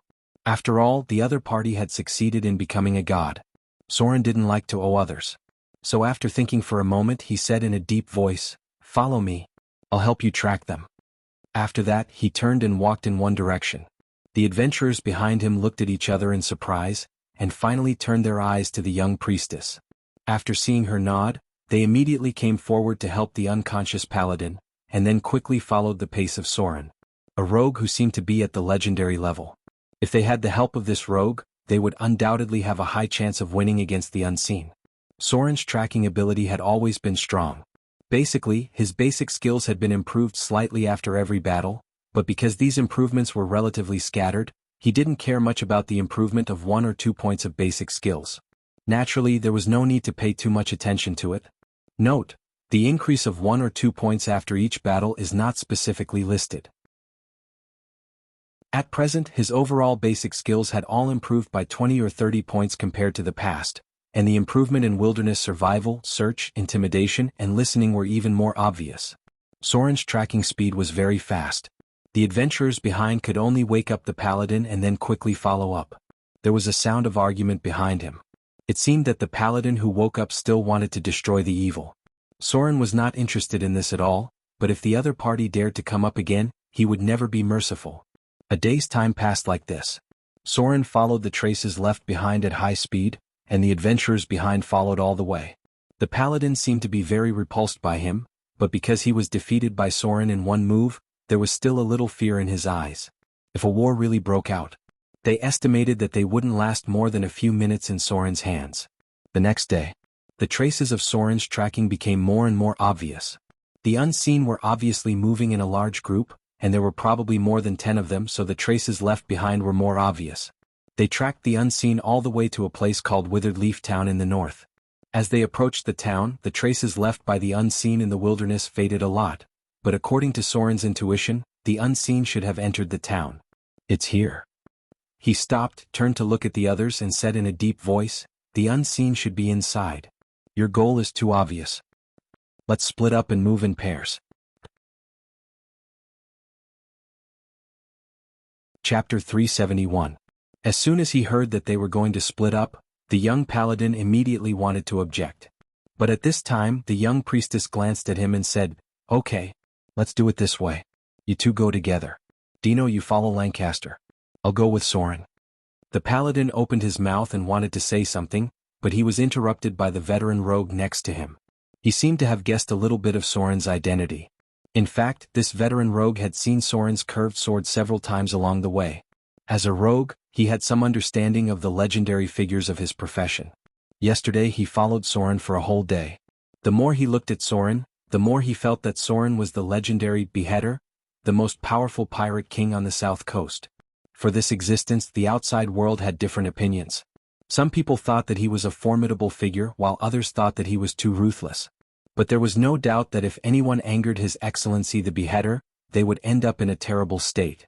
If the man in front of them was really Soren, the most powerful pirate king on the south coast, then they had better listen to his arrangements completely. Because compared to this rapidly rising legend, they were just a group of third-rate adventurers. This veteran rogue still believed in his own eyes. According to his judgment, there was an 80% chance that the other party was the pirate king on the south coast. In fact, he was not the only one who guessed this. The young priestess had more or less guessed this in her heart. But she did not ask because now was not the time to ask. The group soon split up. Soren entered from the other side with the young priestess, and the others entered the town in batches. The two of them acted together and the target was much smaller. In this era, the vigilance against foreign adventurers was still very strong. A group of more than 5 people would easily attract the attention of people with bad intentions. The two of them easily entered the town and then came to the inn here. The young priestess was silent behind them, and her expression was a little complicated. Yes, her heart was also very complicated. Back then she had looked down on Soren. It wasn't because she hated Soren, but because she liked Vivian very much. She also thought that a petty thief like Soren wouldn't be able to give Vivian a good life. Then she kindly suggested that Vivian become a priestess and find a way to help Soren find a job that was more respectable. Unfortunately, Soren rejected her without hesitation. In the eyes of the priestess at the time, Soren was unappreciative of her kindness. However, time proved that she was wrong. Looking at Soren's current strength, the equipment he had, and the aura he exuded from his every move, everything told her that the petty thief of the past was no longer the same person he used to be. Not only had he become a powerhouse in the legendary realm, he might even be a character who could shake the south coast with a stomp of his feet. Whether good or evil, right or wrong, Soren's achievements had exceeded her imagination. The young priestess thought about a lot of things in her heart. After seeing that there was no one else nearby, she finally gathered her courage and said, "Soren, is the person on the south coast really you? I always thought it was just the same name." Soren didn't answer but nodded gently. The young priestess was shocked. She finally got the answer, but the shock in her heart was not small at all. How long has it been? From the disaster of Amber City until now, she had started a life of adventure because her original temple was destroyed. She thought her progress was fast enough, but now she had just become an official priestess, and Soren had become the legendary most powerful pirate king on the south coast. She suddenly felt that fate was unpredictable. "Come with me." Soren glanced at the people near the inn, then grabbed the young priestess behind him and took her into an alley. The young priestess was a little stunned when he grabbed her hand, but she quickly reacted and said, "You found those unseen? Where are they?" "No." Soren shook his head and said in a deep voice, "There are vampires here." "Vampires?" The young priestess looked a little stunned and murmured, "Vampires? Have they already developed to this point?" Soren's senses were very sharp. As a top rogue in the Grey Domain, he also knew a lot about dark creatures. Just glancing in the inn, he found that there were one or two people in a somewhat abnormal state. Their skin was too pale. As residents of a town of this size, these people had to work hard every day. It was difficult for people who worked for a long time to have pale skin like them. Moreover, these people looked quite strong. At the same time, their breathing was very weak, not as strong as ordinary people. Soren's powerful observation ability could find that the rise and fall of their chests was significantly lower than that of ordinary people, only about 1/3 of the strength of ordinary people when they breathed. If a normal person breathed like this, they would probably be a little short of oxygen. They're vampires. And they should be vampire servants who had just been converted not long ago. They didn't know how to disguise themselves to look more like ordinary people. The son of the vampire? Soren's brows could not help but frown, and he secretly said in his heart, "His power has grown so fast? He actually developed his minions to such a remote place." No. The more prosperous the place, the more powerful the church organization. These relatively remote towns are the places where it is easy for him to enter. The prosperous areas were divided by the gods' churches, and it was not easy for the son of the vampire to enter. In other words, these more remote towns were weak in defense, and it was easy for vampires to infiltrate, and then gradually spread his faith and expand the number of followers of the son of the vampire. "What do we do now?" The young priestess looked at him and asked. Soren glanced around, took her and continued to walk forward and said in a deep voice, "Let's find a place to stay for the night first. Vampires like to move at night. I'll follow them and see what I can find. If the unseen are also here, there will definitely be some interaction with them." The power of the son of the vampire must be suppressed. Recently, the information collected by Soren was not very good for him in all aspects, especially the strength of the son of the vampire, which made Soren feel a deep threat. "Okay." The young priestess nodded. On the other side, the group of people who acted separately were also preparing to go around to the other side to enter Withered Leaf Town. "What?" The paladin's face showed a hint of surprise and murmured, "You said he is the legendary beheader, Soren? How could Anlia know him?" When he heard his companions say the true identity of Soren, even if he was a paladin, he couldn't help but feel cold sweat on his back. That was the most ruthless pirate king in the rumors. Maybe he didn't have any cruel behavior, but his style of doing things was extremely ruthless. There were rumors that almost thousands of people died under his hands. The paladin was not an idiot. There were so many evil deeds in the world, and it was difficult for them to control them all. Therefore, the paladin's doctrine also warned them not to act blindly. If he didn't know the identity of Soren, maybe he would still dare to fight, but after knowing the identity of Soren, he had no desire to fight in his heart. Because he was no match for him at all. He even knew very well what kind of disaster it would bring to the adventurer team if he angered the legendary pirate king. It should be him. The veteran rogue's attitude towards Soren was very good, and even had a bit of admiration. He said in a deep voice, "Worthy of being one of the strongest rogues in the legends. To be able to become the most powerful pirate king on the south coast in just a few months. His strength can be said to be unfathomable. When he first fought with you, he didn't even use much of his strength." Heroes were rarely born from rogues. The main reason was that rogues had no advantage in frontal combat, and their fighting style was used to assassination, spying, sneak attacks and so on. Therefore, most rogues liked to hide behind the scenes, which was safer for them. Soren was definitely an accident. In recent hundreds of years, there were very few rogues like him who appeared in the front, and he was a rogue swordsman with a tough fighting style. He was like the protagonist in the anecdotes of bards. In fact, the story of the rise of the evil pirate king based on Soren had already appeared in the bards' mouths, but most of them were negative comments. People regarded him as one of the most terrible pirate kings of this era. The bards would not be so bored as to describe a pirate king as a legendary hero. People's understanding of him was more of fear. But this was different among rogues. There were also legendary figures among rogues, but many of them did not show up at all, or they were mysterious figures who only left some legendary names. This was also conducive to their safety. Soren was the only legendary rogue who stood on the stage and was the leader of a force. Even if it was an organization like the Shadow Thieves that had been around for many years, the leader of the force would not blatantly let others know like him. Basically, nearly half of the rogues in the world had heard of his name and many of them admired him. Because the rogue's concept of good and evil was weak, many rogues started as thieves. There were even legends that the beheader, Soren, was just an inconspicuous thief in the past. The rogues were more optimistic about the rising figures of this profession. So Soren's reputation was very high among the rogues. Wait. The experienced rogue walking in front suddenly stopped, and then quickly came to a cemetery and said in a deep voice, "Look at these graves. The tombstones have been standing for a long time, but the soil was recently turned over." Hearing his words, the others immediately woke up and quickly came to the cemetery. Chapter 372. On the side of Withered Leaf Town was a graveyard. In this era, the remote towns rarely placed the graveyard too far away. This was similar to the tombs in the east. The graveyards were concentrated near the gathering place. Originally, other people would not pay so much attention to the graveyard when passing by, but most of the rogues served as scouts in the adventurer team. Naturally, their observation ability was much stronger. The veteran rogue glanced around and found that some of the graves in the graveyard were not right. The soil looked like it was newly turned. It should have been a few days ago. The ranger picked up a handful of soil and looked at it. He also pulled out the weeds that originally grew on the graves. He said with a dignified expression, "At most 7 days ago someone dug up these graves. The tombstones were re-erected later." Someone moved the graves? This discovery made the other people present look dignified. The spellcaster, who had been silent from beginning to end, looked around, then cast a spell similar to detection and then said, "It was not done by the necromancer. There is no breath of the undead nearby. The graveyard here has been blessed by the priest, and it will not automatically give birth to the undead." The paladin's expression was a little angry and he said in a deep voice, "Then who did it? Blaspheming the dead is a heavy sin." The secular world still respected the dead.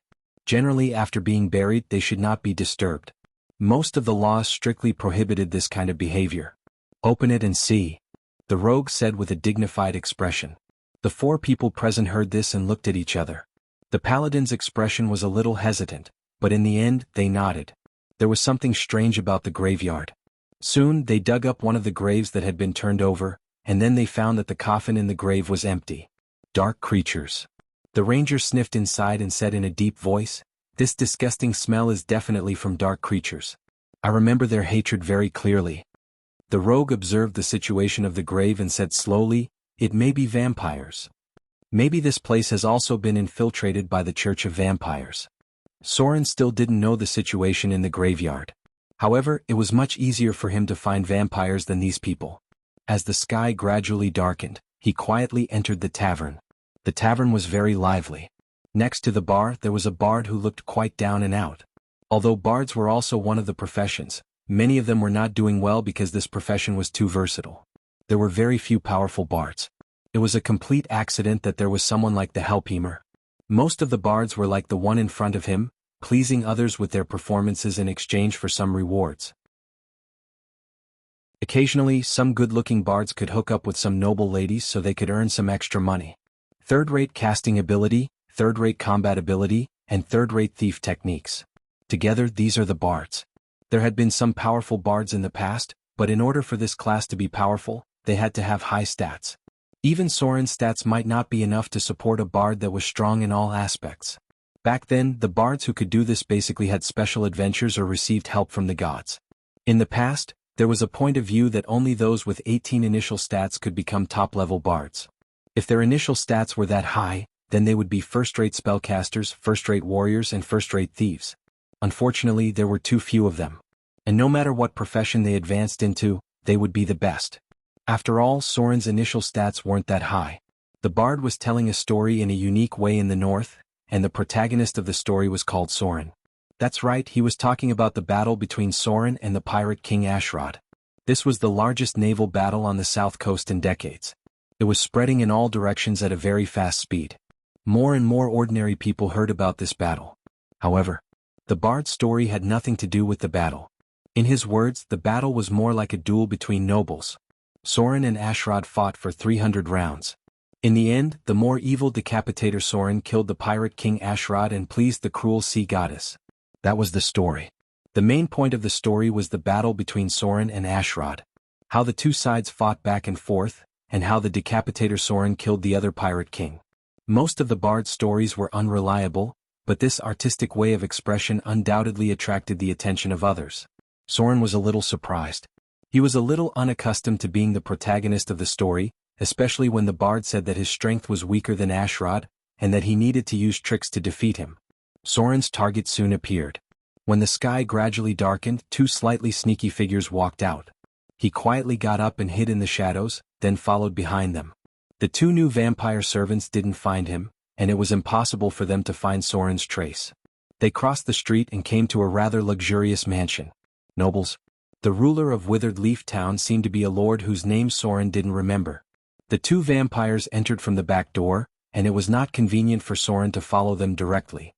He could only wait for them to enter and quietly climbed into the yard. The breath of dark creatures. As soon as Soren entered, he felt the breath of dark creatures. There didn't seem to be many living people in the mansion. Sure enough, there is a problem here.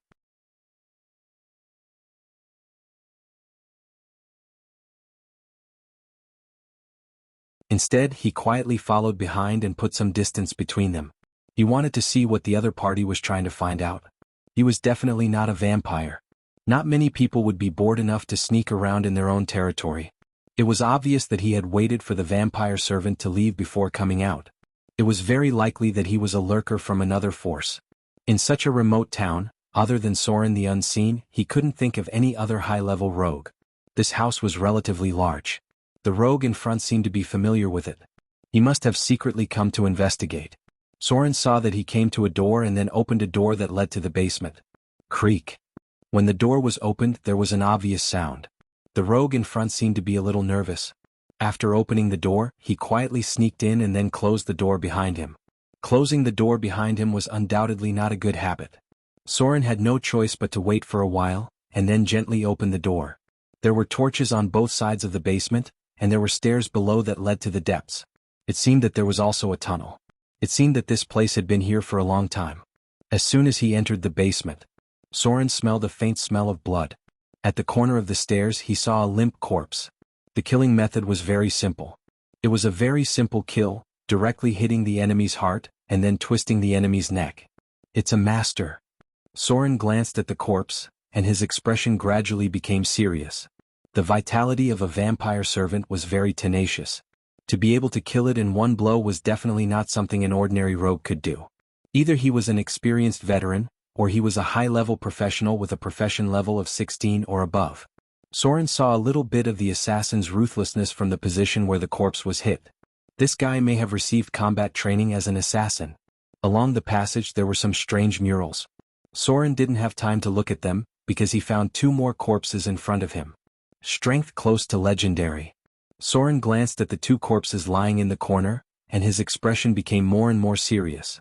These two enemies were killed in one blow without alerting the others, and at the same time two enemies were killed at the same time. Even with Soren's current ability, it wasn't that easy.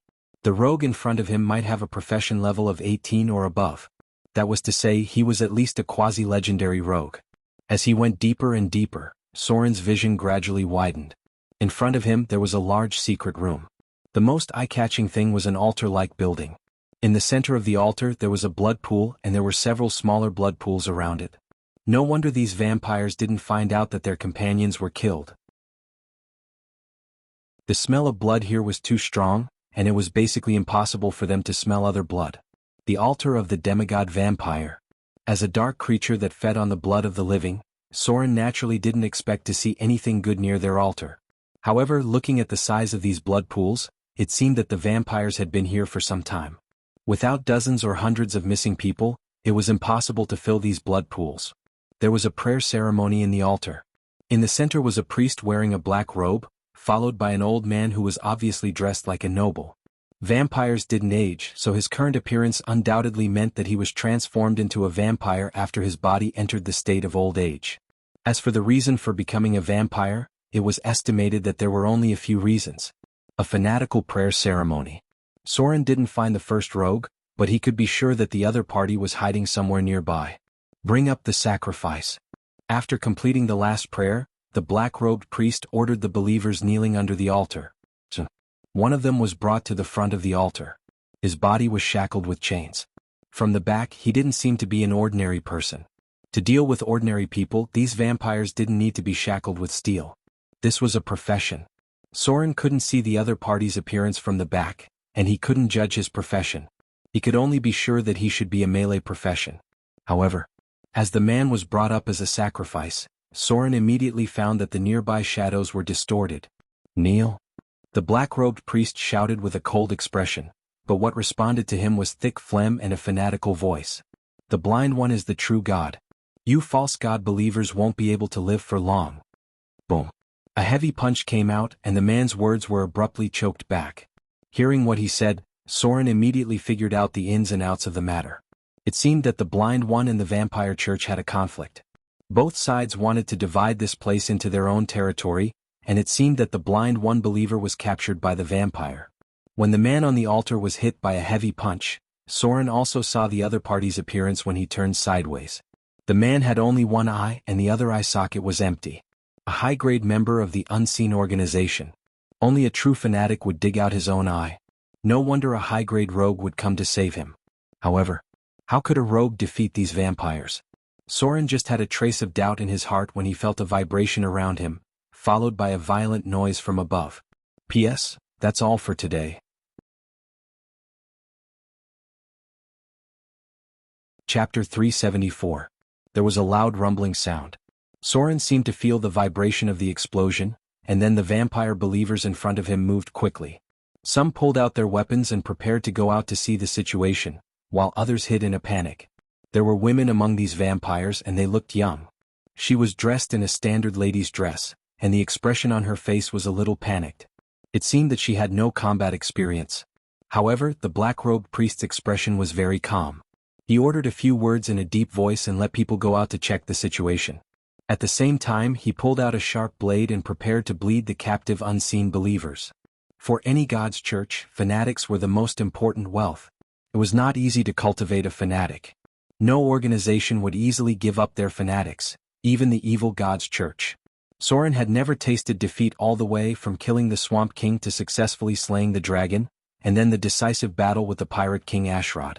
After so many battles, there were not many pirates under Soren's command who worshipped him fanatically, but these people were the core cornerstone of his rule on the south coast. As long as these fanatic elite pirates were not exhausted, he could make a comeback in any situation. Under normal circumstances, the number of fanatics within a God's church was at most 1 in 1,000. If it was other forces, this proportion would be even smaller. Soren's elite guards were currently only 100 people. Among them, the proportion of fanatics who worshipped him was less than 1/3. These people had experienced the battle of the Swamp King, the dragon-slaying battle, and the decisive battle on the south coast. For the unseen organization, a high-grade fanatic could not be easily given up. Just as the black-robed priest was about to cut the throat of the sacrifice, the high-grade rogue who had been hiding in the dark finally could not sit still. A distorted shadow emerged, and the high-grade rogue instantly crossed the plane of space and appeared behind the black-robed priest in the form of Shadow Jump. A fierce cold light emerged. The high-grade rogue instantly stabbed the priest's heart, but what came out was the sound of metal colliding. Clang. The black-robed priest's clothes were torn open, revealing a full-body armor forged with fine steel. Priest was just another name for a priest. Their fighting style was slightly different from that of a priest. However, priests were also people who could use divine spells and were equipped with full-body armor. This kind of profession was like a steel plate, and it was a steel plate profession that could use divine spells. The dagger failed to penetrate the full-body armor of the black-robed priest. The high-grade rogue turned around and slashed, and another cold light appeared and slashed at the shackles of the sacrifice. Crack. A crisp breaking sound was heard, and the steel shackles were directly cut off. Adamantine weapon? Soren, who was hiding in the dark, couldn't help but tremble in shock. He then thought to himself, to be able to directly cut through the shackles made of stainless steel, it seems that apart from first-rate legendary equipment, only adamantine weapons can do that. That ray of light doesn't seem to be a first-rate legendary weapon, so the possibility of it being a fine gold weapon is extremely high. Brr. An angry growl sounded. As soon as his shackles were cut off, The captive on the altar let out a furious roar and directly slammed into the person next to him. Crack. The powerful impact made a vampire's chest cave in. At the same time, the man instantly grabbed the sword and cut off the head of the noble woman who was panicking at first. A series of slashing and killing. The man seemed to be a high-grade barbarian warrior. In the blink of an eye, he was like a killing machine that killed 3 to 5 vampires. Many of these vampires looked like members of this noble family. The sound of fighting came from the entrance. After the high-grade rogue cut off the steel shackles, he attacked continuously. The storm-like attack forced the black-robed priest to have no chance to use divine spells. He couldn't give the caster a chance, or the consequences would be unimaginable. Clang, clang, clang. But what was quite surprising was that in the face of the ferocious attacks of the high-grade rogue, the black-robed priest blocked them one after another. The weapons he used were a shield and a scepter, and he was not weak at all in a head-on collision. Battle priest. This was a high-grade priest who had received special combat training. He probably also learned the skill of using shields. Another cold light appeared. Soren finally saw the face of the high-grade rogue. The other party's eyes were covered with a black cloth, and there seemed to be nothing inside. He didn't know how he saw the surrounding situation. While he was frantically attacking the black-robed priest in front of him, Soren also locked onto another weapon that was slightly refracting golden light. It was a very small dagger which did not seem to be his usual weapon. Sure enough, it was a fine gold weapon. This kind of expensive metal was rare in the Underdark. The price of forging large weapons was too expensive. Even forging such a dagger was quite expensive. A small amount of fine gold could be forged into A+1 rare grade equipment. If it continued to be quantified, it would be A+2 or +3 grade equipment. The dagger in front of him was at least A+3 fine gold weapon. On the surface, the percentage of fine gold infiltration was definitely not small. A group of unseen believers attacked. These guys were easy to recognize because many of them were missing an eye. This was a fallen blasphemy ritual. After completing it, they would get an additional blasphemy bonus. The effect was similar to Soren's God's Blessing. Many sacrificial demon rituals could also get this blasphemy bonus. The more advanced ones were the emblems on the fallen witch's body, which was the top blasphemy ritual. Soren began to move. The battle between the vampires and the unseen seemed to be a bit of a draw. Dark creatures had a natural attribute bonus, and the blasphemy bonus advantage of the unseen was not obvious. However, Soren was not interested in getting involved in this kind of melee. His goal was the high-grade rogue and the black-robed priest. The fine gold dagger was of great value to him, and the priest was the key to spreading the faith of the gods. If he killed the black-robed priest, the power of the demigod vampire would be severely damaged here. Before launching the attack, Soren tore a piece of cloth from his body and tied it over his eyes. But it was not the kind of thing that was completely blindfolded just for show. Shadow leap. Shadow strike. Sword form, beheading. Soren's figure suddenly appeared behind the black-robed priest. For the black-robed priest who was resisting the attack of the unseen, Soren's sneak attack was undoubtedly worse. He couldn't even dodge or block, and he was killed under the siege of 2 high-grade rogues. The legendary curved sword in Soren's hand directly cut off the priest's head. With blood gushing out, the headless body of the black-robed priest fell to the ground. The sudden appearance of Soren surprised the unseen. However, as the black-robed priest was beheaded, especially after seeing the black cloth covering Soren's eyes, the unseen could not help but relax a little. But this moment of relaxation was extremely fatal. Soren's expression was cold as he stabbed forward again. In the unseen's somewhat stunned expression, the sword instantly pierced his heart. Pada. Soren threw away the black cloth covering his eyes and crushed the enemy's heart with a backhand twist.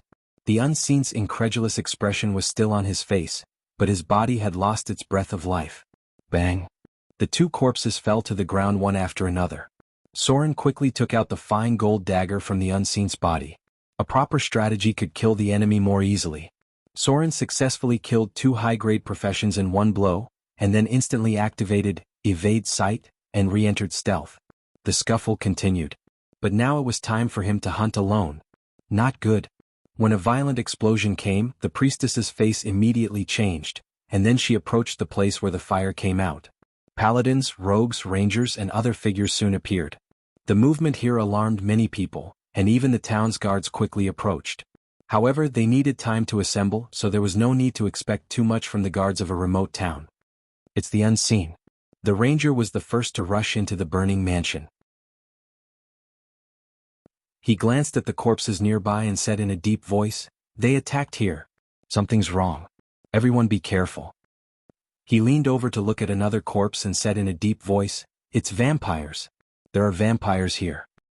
Be careful." The paladin whispered, took out a shield to protect the others and said in a deep voice, "There may be their leader below. This place is full of evil. It's very likely to be the vampire's lair. They have corrupted the nobles here." The group quickly set up a standard battle formation, and then carefully moved inside. But the deeper they went, the more surprised they were because there were all corpses inside, and there was not a single living person at all. And the way these corpses died was very strange. They even saw the body of a vampire and a believer of the unseen die directly together. It seemed that they were killed at the same time. The killing method was quite sophisticated, and many of them were killed in one blow. "There's a master."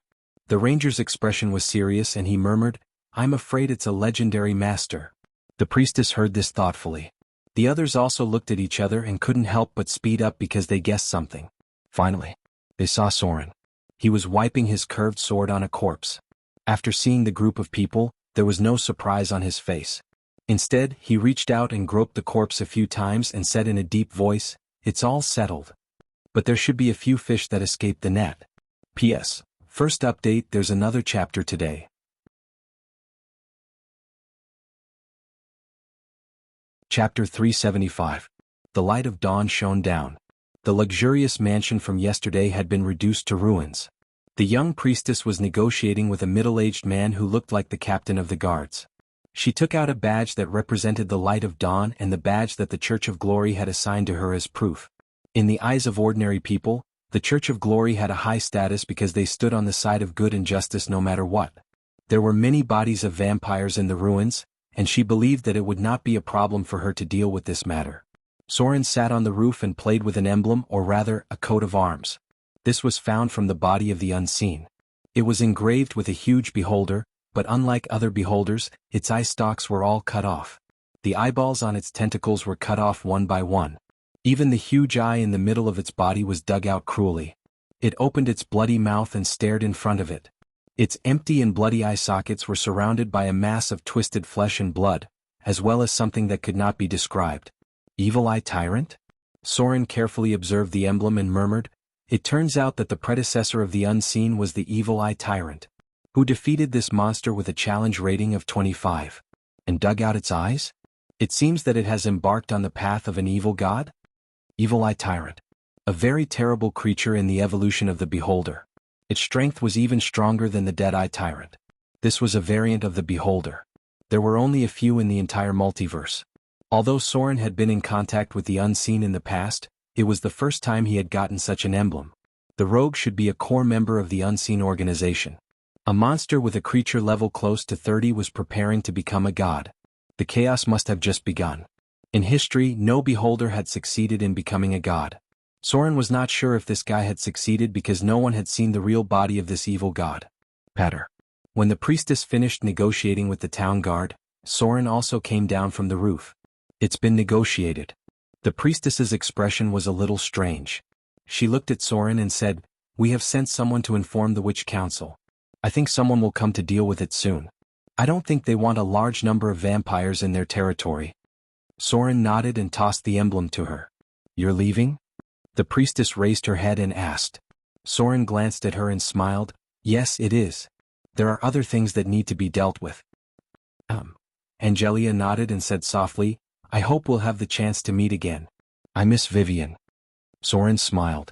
Then he turned and walked out of Withered Leaf Town.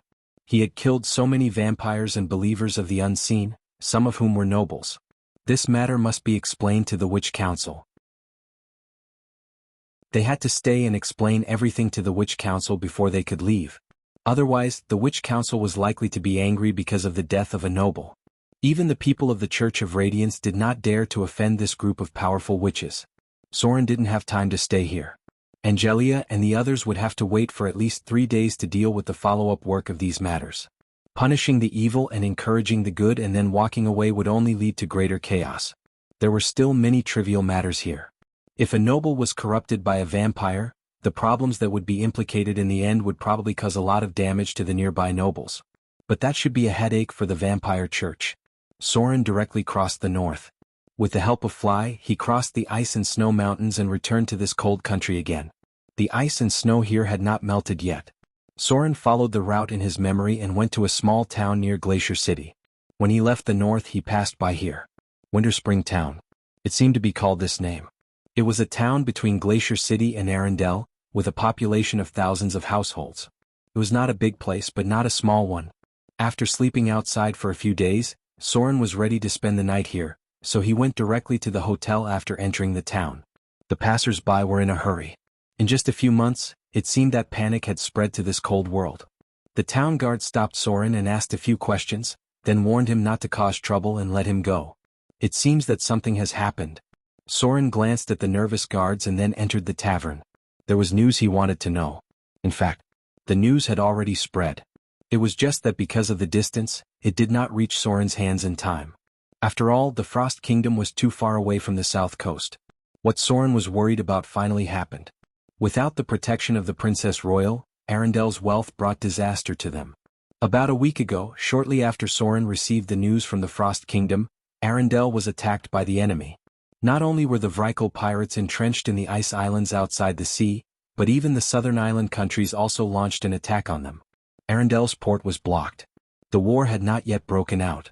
The fleet of the southern island countries only joined with the Vrykul pirates to ambush Arendelle's warship, temporarily cutting off the route of the Frost Kingdom. The port was blocked. This was the precursor to the outbreak of war.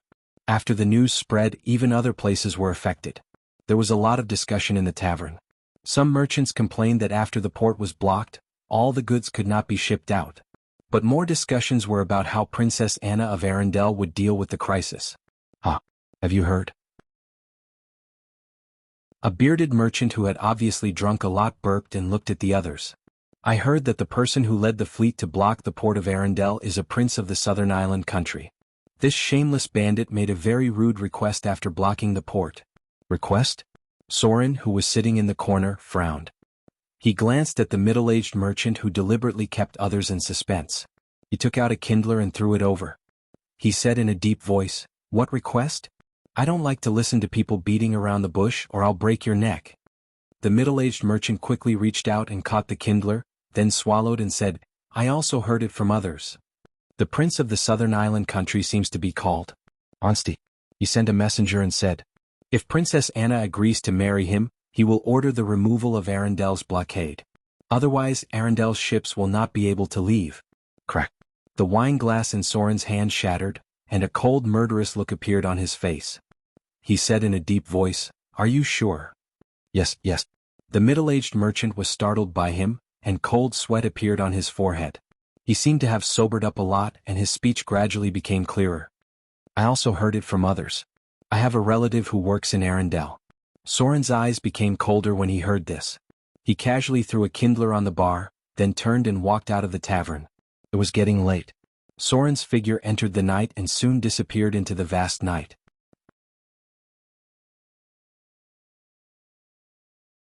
Chapter 376. Storm. Looks like there's going to be a flood. There's a power outage, so I'm using my laptop's remaining power. I'll write as much as I can. It should be enough for 2 chapters. Under the dim light of dusk, a shadow stretched out on the road. Soren's body was covered in a large cloak as he once again entered this once bustling place. Arendelle's prosperity was supported by trade and taxes. With the port blocked by the Southern Kingdom's navy, Arendelle's trade was completely cut off. Many ordinary people lost their jobs at the port and had to find other ways to make a living. There were a lot of goods piled up near the tavern. There were hundreds of merchant ships coming and going every day. Once they were all blocked here, there was no way to transport the goods out. There were many complaints in the city, but the merchants who pursued profits naturally didn't think so much. They only hoped that the war would end as soon as possible.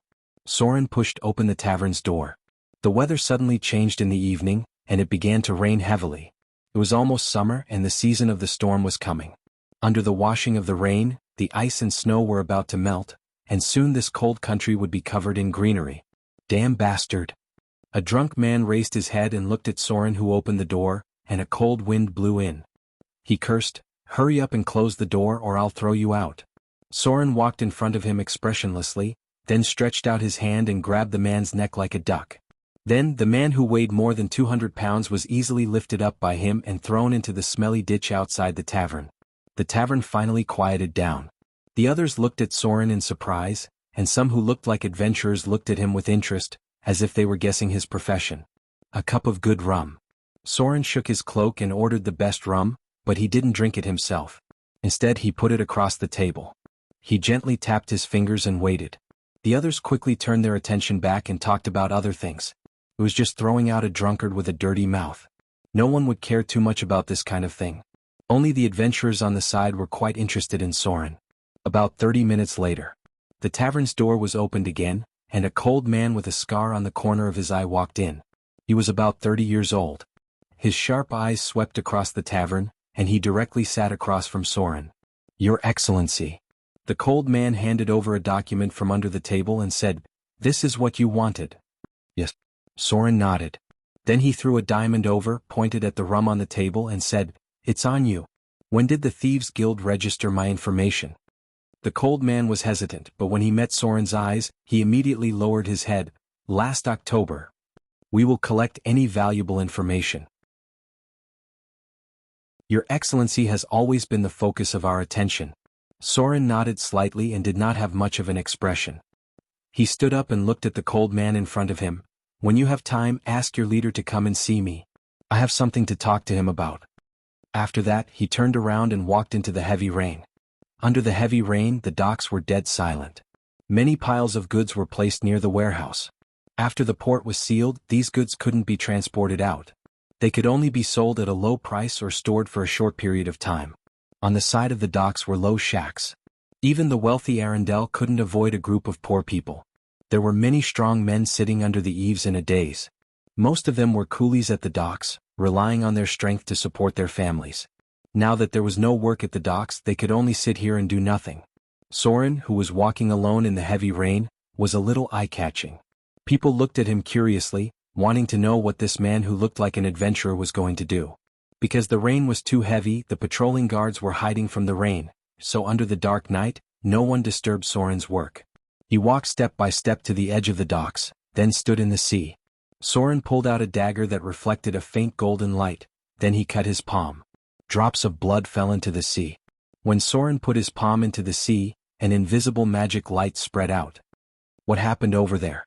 A boy who looked at most 15 or 16 years old shook his head, then rubbed the corner of his eyes and said, "Did you see that? It seems like a light spread out." The other people around him didn't seem to see anything. Did I see it wrong again? The boy's expression was a little depressed. He reached out and grabbed his feet, then looked at the sky in a daze. Deepwater port. On the sea dozens of kilometers away from the port, there was a sudden wave. Then the sea separated to the left and right, and a black mast rushed out from the bottom of the sea. The ghost ship's sail quickly opened, and the hull of the ship broke through the waves. The drowned undead began to work. With the cold night, a fog spread out from the nearby sea. Then the ghost ship sailed at a very fast speed in the direction of Arundel. It felt Soren's call. As a quasi-legendary undead, the ghost ship had the ability to sail automatically. Snake Island. The base camp that was once destroyed had been rebuilt, but it was obviously not as large as before. Now it was just a transit station, a supply point for the overseas route. On the calm sea, a huge shadow gradually floated up. The first thing that came out of the sea was a hideous sharp bone spur, then a piece of black scales. The gigantic sea monster appeared on the surface of the sea and stayed in the same place for a moment. Then, as if it felt some kind of call, it swam towards the northern sea. Its huge body dived into the sea once again and moved forward at a speed far faster than any warship. Its master was calling it. The blood told it the location of its master.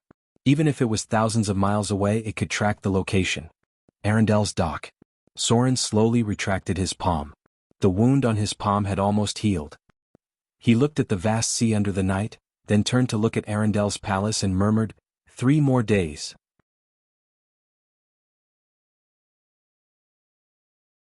Chapter 377. The rainstorm continued. With the approach of the Avatar crisis, even the climate in various places was much worse. The storm in the outer islands had been raining for many days, and now the Frost Kingdom seemed to be the same. It was estimated that it would not stop for a day or two. Soren stood in the rainstorm and moved forward. With a loud rumbling sound, a flash of lightning crossed the sky. He leaped and landed on the roof, and then his figure flew across the night sky. His toes gently tapped on the roof and he was more than 10 meters away, just like a top master of lightness skill. Pada. Soren's figure landed on the top of a bell tower. He looked up at the dark sky and lightning flashed in the storm. Dang dang dang. The crisp sound spread in all directions. He sat on a high place and looked at Arendel's palace, and then gradually fell into contemplation. Soren was a person who valued promises very much, but it was not suitable for him to see Princess Anna. Not only because the time was not right but also because he could not have too many ties now. Soren was in danger. People related to him would also be in danger. If Princess Royal had not disappeared, even the incarnation of the gods would not necessarily be a threat to her. But now the Princess Royal had mysteriously disappeared. If the relationship between Soren and Princess Anna was known, especially in the near future when Soren might go to war with the Church of the Gods, the threat of Princess Anna being too close to him would increase exponentially. She was not Gloria. Gloria was a powerful northern witch and a spellcaster who was about to advance into the realm of legends. Princess Anna was just an ordinary person. Even if she was the successor of Arendelle and her status was equivalent to that of a queen, her own strength was still too weak. Soren could not show up. He might not even be able to see her again. Soren's plan had already reached the realm of the gods, and it was best not to let the outside world know that he was too close to Princess Anna. He didn't believe that Princess Royal would die like this. Perhaps when Princess Royal returned and Princess Anna's safety was guaranteed, Soren could rest assured that she wouldn't be involved in a god-level battle. He was a very cautious person. Soren had always known what he would face in the future. Thump. He stood at the top of the clock tower and took one last look at Arendelle's palace before disappearing into the night. Just let everything end quietly. She might be able to guess who did all this, but she definitely couldn't bring it to the table. In the hotel room, Soren spread out a roll of documents, which recorded a lot of information about the Vrykul pirates and the situation of Prince Hans who blocked the port of Arendelle. He was the successor of the Southern Isles, a coastal country in the southwest. Its wealth and strength were not as good as Arendelle, but it was equivalent to a small principality. Soren spread out a brief map of the continent. He first picked up a quill and drew a circle in Arendelle, then found the south coast and drew a circle in Port Tylon. The outer islands, Port Tylon, Snake Island, Shipwreck Sea. These 4 locations were connected by Soren into a line, and then he drew the deep-water port in the north. The north was actually in the northwest of the continent, and the Frost Kingdom was really north. The west coast was the principality that rebelled. This route was not of much value because it was the territory of the Dark Tide Fishmen, and the power of the pirates was mainly concentrated in the northwest. Soren connected Shipwreck Sea with the deep-water port in the north with a line, and then from the north-south to the Southern Isles. The location of the Southern Isles was gradually approaching the South Pole. Although the material plane was not a planet-like world, the coordinates of the North and South Poles were still a bit similar, and they were all very cold countries. The Southern Isles was a bit like the outer islands but more like the Indonesian region on Earth. It was similar to a small continental plate country near the Pacific Ocean. It used to be part of the continent, but then there was a land deviation due to great destruction. Continuing south from the Southern Isles, there was an endless cold country. It used to be a vast continent, but now it was covered with blue ice. There weren't too many living people in this land, but there were quite a few living undead. They were an intelligent species with blue eyes that were similar to undead creatures, but lived in a different way. They were the products of terrible disasters caused by the destruction of the Arcane Empire. Soren had not been near the polar regions, but he had read about them.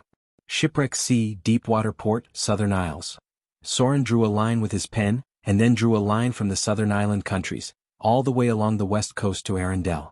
There was a slight cold light in his eyes and he said in a deep voice, "The supplies can keep up. We can get supplies from the Deepwater Port through Gloria's authority, and then directly attack the Southern Isles from the west coast." Soren was definitely not a soft-hearted person. Since Prince Hans of the Southern Isles dared to attack Arendelle, then he must pay a painful price. Soren stared at the map in front of him. Finally, he drew a cross near the capital of the Southern Isles, and then drew a symbol of a sword under a skull. A transoceanic expedition. The main force of the Southern Isles blocked the port of Arendelle. Soren did not believe that the Southern Isles still had enough naval fleet.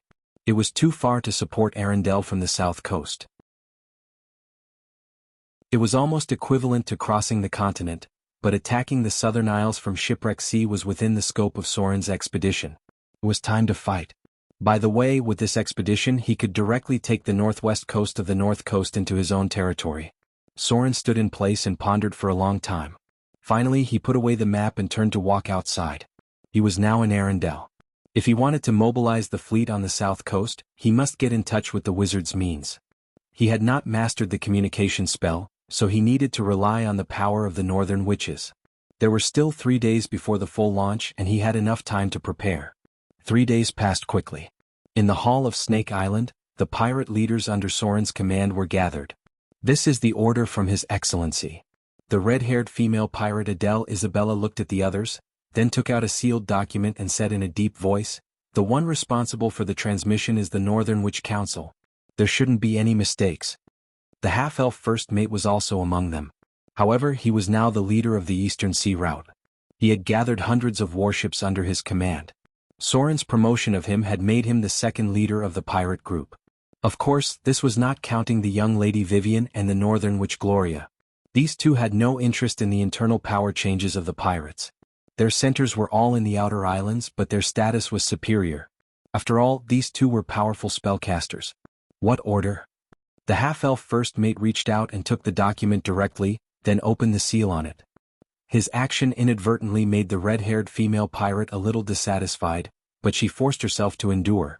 The half-elf first mate had made several contributions in a row, and his reputation among the pirates was obviously higher than hers. This behavior did not make the others present feel dissatisfied, but it made the red-haired female pirate, who used to be the second in command, very uncomfortable. Huh.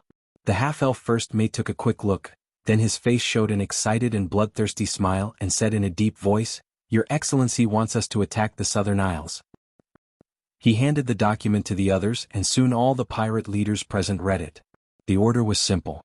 Mobilize the fleets of Port Tylon, Snake Island and Shipwreck Bay to attack the Southern Isles from the west coast route to the Deepwater Port, then get supplies from the Witch Council, and then cut off the route of the Southern Isles and loot and harass the coastal cities of the Southern Isles. It also named the half-elf first mate to command the dragon-headed warship to attack the capital of the Southern Isles, but it was not a real attack, but a feint to make them feel threatened. The focus of the mission was to take the opportunity to annex the west coast and force Prince Hans to withdraw from Arendelle. "Your Excellency has issued the Pirate King's enlistment order." The red-haired female pirate glanced at the others and said in a deep voice, "All the pirates on the south coast can act together. The loot obtained from the plunder does not need to be offered. All of it will be their private loot." The south coast had the most pirates. Because of the natural sea route, the pirate group on the south coast was the most active. Eastern Sea Route, Outer Sea Route. Not all of these pirates were Soren's men. As the Pirate King, Soren was only the largest group of pirates. In addition, there were many large and small pirate groups on the south coast. These pirates were equivalent to making a living in Soren's territory. Usually they could not plunder merchant ships at will, and they had to offer a part of the loot. Under normal circumstances, this ratio was about 3 to 7, and 30% of the loot had to be offered. Now many pirates on the south coast had turned to part-time merchants, but there were many private fights. After all, it was much faster to rob than to work hard to do business. Soren issued the enlistment order. It was equivalent to ordering other pirate groups to fight together in the name of the Pirate King. All the loot belonged to them, and the name of plunder was Soren's name. In the future, if the Southern Isles wanted to retaliate, they could only go to Soren to fight. It was impossible for them to retaliate against the small groups of pirates who went to war. This was equivalent to an opportunity to rob openly. They were responding to the call of the Pirate King, and they did not have to bear the consequences of plundering. Most of the consequences were borne by Soren. Revenge, suppression, pirate law, etc. P.S. There are 2 updates today.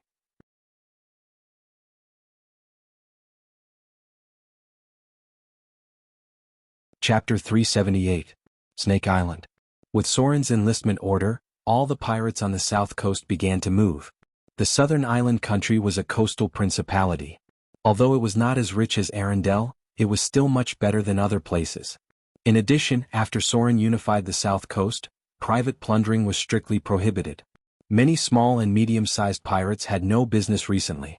They could only follow the fleet controlled by Soren behind the scenes. Although the overseas route and the eastern route were quite profitable, it was also very time-consuming to go back and forth. Especially the eastern route, it took at least half a year to go back and forth. The profits earned by sailing for half a year were not as comfortable as plundering a merchant ship. Some people liked a stable life. But there were also people who liked excitement and adventure. Many pirates were still eager to reap without sowing. The Pirate King's enlistment order quickly received a lot of responses. Even those who were not interested in it planned to send some people to fight out of fear and to curry favor with Soren. Anyway, the navy of the southern island country was still in Arendelle. It was not their turn to deal with the regular army. Their task was to harass the coast. At worst, when the navy of the southern island country came back, they could sneak away. Most of the pirates were fast ships. They were not afraid of being caught by the navy. However, for this order there were other people who had other ideas.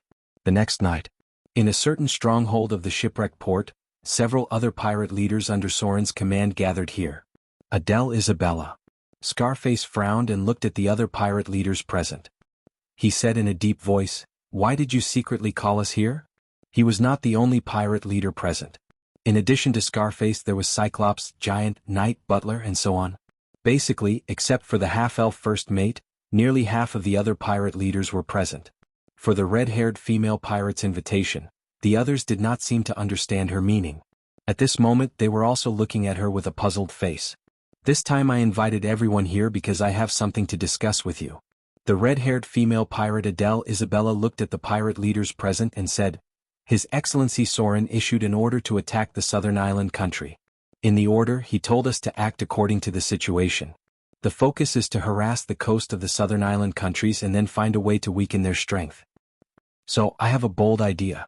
The red-haired female pirate waved her hand and asked someone to take out a map.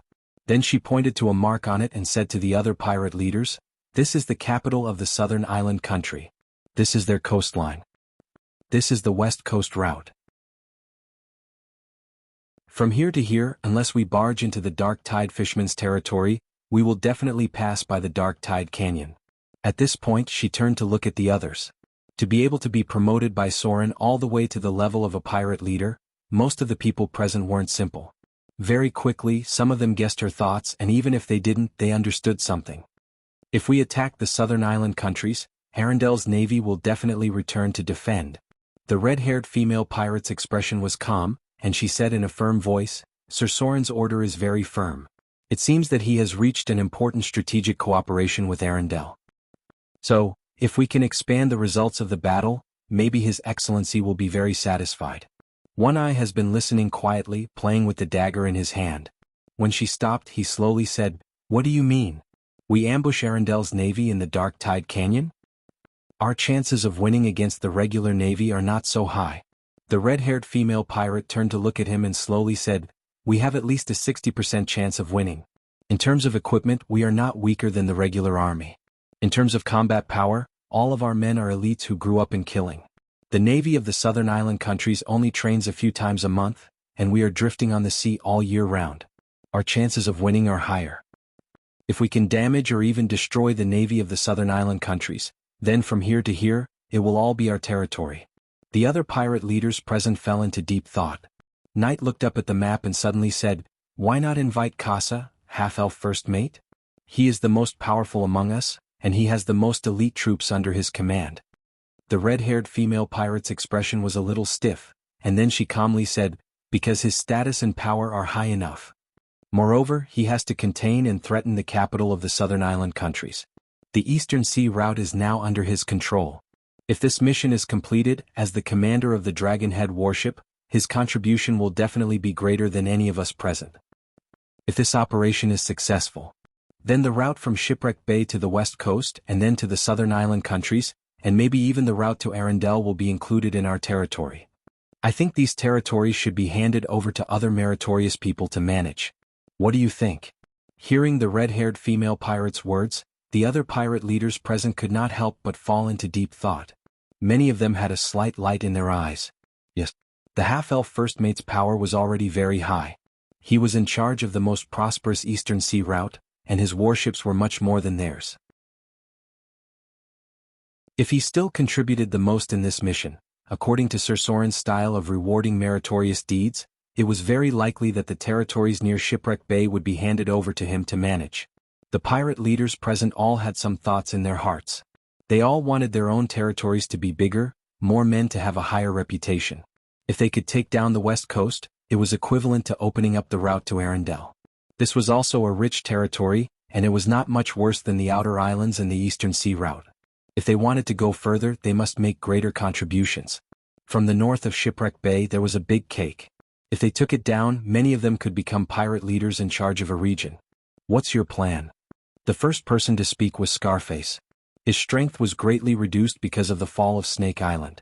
Even if he later defeated the pirate king Ashrod, his territory was still the least among the other pirate leaders present. So he was the first to respond to the red-haired female pirate's plan and said in a deep voice, "It's not that easy to deal with a regular navy. We must make a detailed battle plan." The red-haired female pirate smiled when she heard that. She then turned her gaze to the other pirate leaders. Obviously many people were already moved. The benefits of the West Coast were big enough. Their status was not as high as the half-elf first mate, but they still wanted to compete. Now that there was a chance to make greater contributions, they were naturally moved. Who was the half-elf first mate? At that time he was just a pirate sailor under the red-haired female pirate. Because of Sir Soren's promotion, he became the first mate of a ship. But what about him now? He was in charge of the Eastern Sea route alone. There were thousands of pirates under his command. There were also hundreds of warships of various sizes. It was not an exaggeration to say that he was above tens of thousands of people. The other pirate leaders present were the first or second in command of a pirate force. They might not really be convinced by the half-elf first mate. The red-haired female pirate, Adele, had always wanted to compete with him. Soren was quite cruel to the pirate leaders under his command. If they wanted to suppress the half-elf first mate, they had to make greater contributions. Arendelle. 3 days passed quickly, and Soren's figure once again came to the port. On this day, Arendelle seemed a little different because there was a strange fog near the port.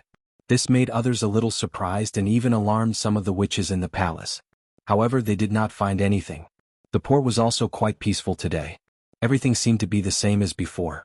However, at the bottom of the sea in Arendelle, a huge shadow gradually approached and finally stopped at a certain place, as if waiting for someone to arrive. Soren's figure gradually walked towards the sea. He stepped on the sparkling water and moved forward. When he got closer to the deeper parts of the sea, a huge black shadow appeared under his feet. The first thing to emerge from the sea was an extremely sharp bone spur, followed by a huge and ferocious back. Soren stood on the head of the mutant killer whale and gradually entered the deeper sea as it swam. Rumble. The sea in front of him separated in all directions. A black mast broke through the waves from the bottom of the sea, and then the ghost ship rose from the bottom of the sea. The surrounding fog became thicker. After the battle with the pirate king Ashrod, the ghost ship seemed to have gained some kind of improvement. The number of souls it bound had increased a lot, but there were no more obvious changes. It seemed that the death energy was not strong enough. As a kind of living undead, the ghost ship was a living machine, which meant that it also had the potential to evolve. Soren's figure flew out and landed on the deck of the ghost ship. Pata. He gently landed on the cabin, then raised his hand to take off the black cloak on his body and said, "Full speed ahead." Ah! The ghost ship moved and the ghost ship's sail opened automatically. The ghost ship broke through the waves at a very fast speed. Strange howls sounded, and the souls bound on the ghost ship seemed to have a hazy shadow. They moved around the ship like ghosts, making the ghost ship's speed even more amazing. This was a battle that belonged to one person. Soren was ready to fight the navy of the southern island country and the Vrykle pirates of Iceland alone. P.S. That's all for today.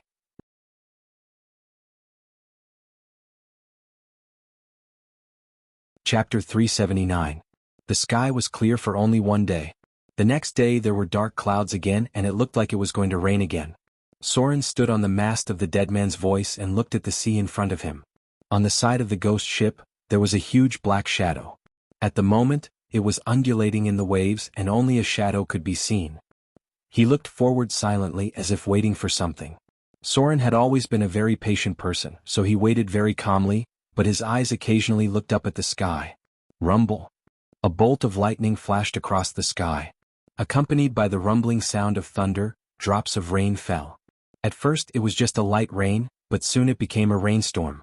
Deep sea diving. Soren finally showed a smile, but it was cold and cruel. He gently waved his hand, and the undead on the deck quickly moved. In the strange whispers of the ghost siren, the dead man's voice began to descend, and the whole ship gradually sank to the bottom of the sea. The surrounding seawater rushed to the deck, and Soren gently jumped to the rudder, and then let the seawater completely submerge him. The seawater poured into the hull, and Soren's hair scattered with the seawater. When the dead man's voice finally sank to the bottom of the sea, he looked up at the sky. The wind and waves on the sea were getting bigger, and a bolt of lightning flashed across the sky. Rumble. The storm shrouded the sea, and a bolt of lightning flashed across the sky. It seemed that the storm and rain had only stopped temporarily, and now it was just beginning. The sea was turbulent, but the bottom of the sea was quite calm. The dark deep sea could not block Soren's sight. The dead man's voice was diving hundreds of meters under the sea. He was calculating the enemy's position, and he had collected a lot of information before he set off. With his current reputation as the pirate king of the South Coast, the Thieves' Union would rather offend the southern island countries than offend him. Rise 300 meters. Soren looked around. There was a reef in front of him and some fish in the sea, but because of the death energy, almost none of them wanted to get close to the dead man's voice. Mutant killer whales escorted around. Although the North Coast was not as dangerous as the South Coast, there were also some deep-sea monsters, and these deep-sea monsters did not seem to care about the blessing of the sea goddess. There were other gods in the world involved in the sea domain. For example, the god of the Vrykul people was involved in the sea domain from the pirate domain. The Vrykul people believed in a barbarian god. Should be the only god of pirate, but one of his clergy was Vrykul of pirates, and few other pirates believed in him. The birth of this clergy was due to the fact that the Vrykul were born pirates and lived by plundering other merchant ships. Rise 100 meters.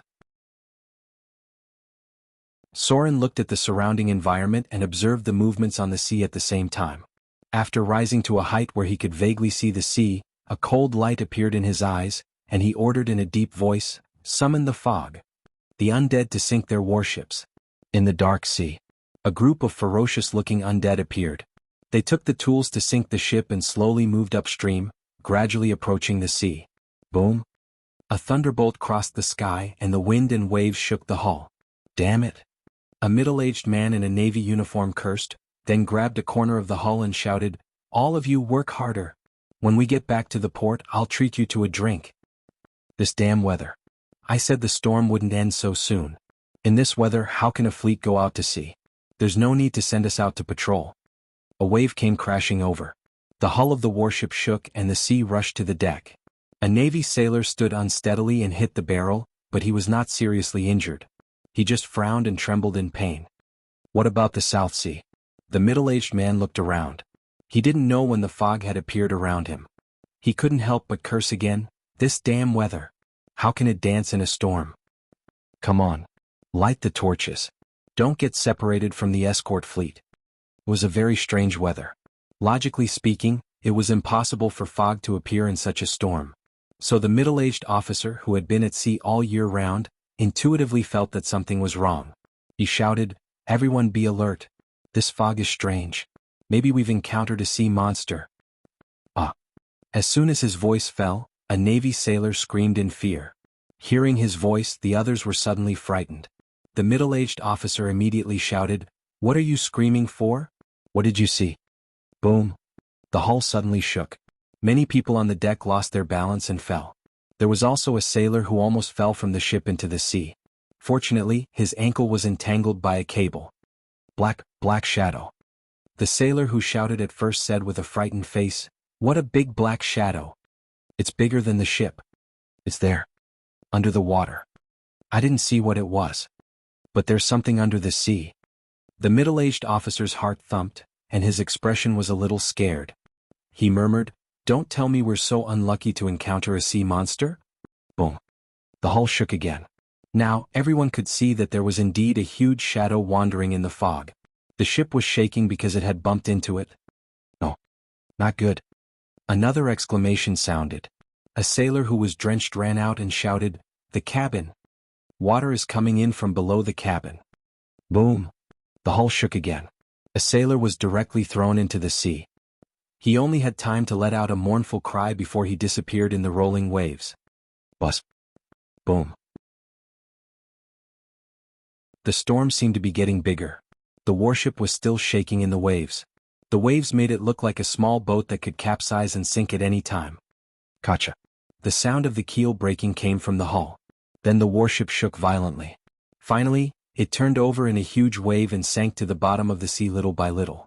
On the sea, incomparably sharp bone spikes appeared one after another, and an incomparably huge shadow swam in the sea. Vaguely, one could see the blurry shadow of a pitch-black warship in the sea. Help! Help! Someone help me! The sinking warship did not immediately kill these sailors. In fact, many of them were low-grade professions. Their tenacious vitality allowed them to still swim up after sinking into the sea. But at this time a black cable flew out of the sea. The black hull on the bottom of the sea became clearer and clearer.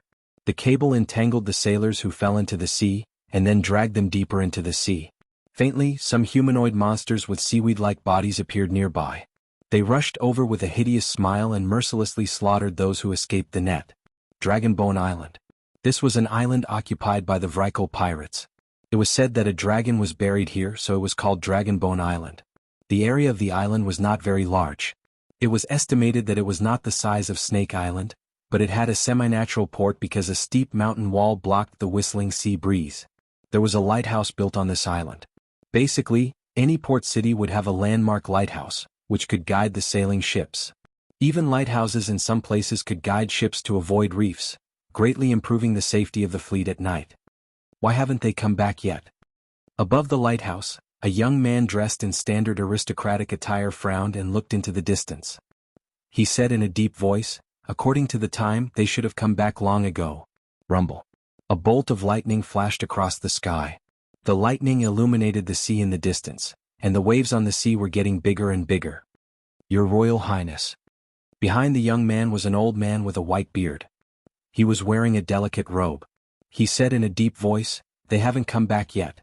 I'm afraid they are in trouble." Prince Hans's expression suddenly turned ugly. He said with a pale face, "A standard patrol fleet, a large warship and 3 guard warships. Even if they are in trouble, how can they not come back? Could it be that Arendel's fleet attacked them? No. We joined forces with the Vrykul pirates last time to hit Arendel's navy. I'm afraid they don't even have the ability to go to sea now." This was the battle he was extremely proud of. First, he let the Vrykul pirates attract the attention of Arendel's navy, let them think that it was just pirates who came out to plunder, and then he mobilized a fleet to deal with these Vrykul pirates. But what he didn't expect was that near the Dragonbone Island, they also encountered the main navy of the southern island countries, which was the fleet led by Prince Hans. The result of the battle was naturally needless to say. Facing nearly twice the number of enemies on their side, Arendel's navy was almost completely wiped out. Arendelle was so badly hit that it was basically difficult for him to assemble a fleet to go to sea again. Near the port, with wave after wave, a broken piece of the deck gradually floated to the edge of the port. The nearby defenders seemed to have discovered it and hurriedly shouted loudly. There were more broken pieces of wood nearby, and the waves washed them nearby. Rumble. Another bolt of lightning flashed across the sky. Under the dark clouds, the waves on the sea were even more frightening. In the deep night, it was as if there was a terrifying monster silently watching the island, waiting to devour everything on it at any time. P.S. That's all for today.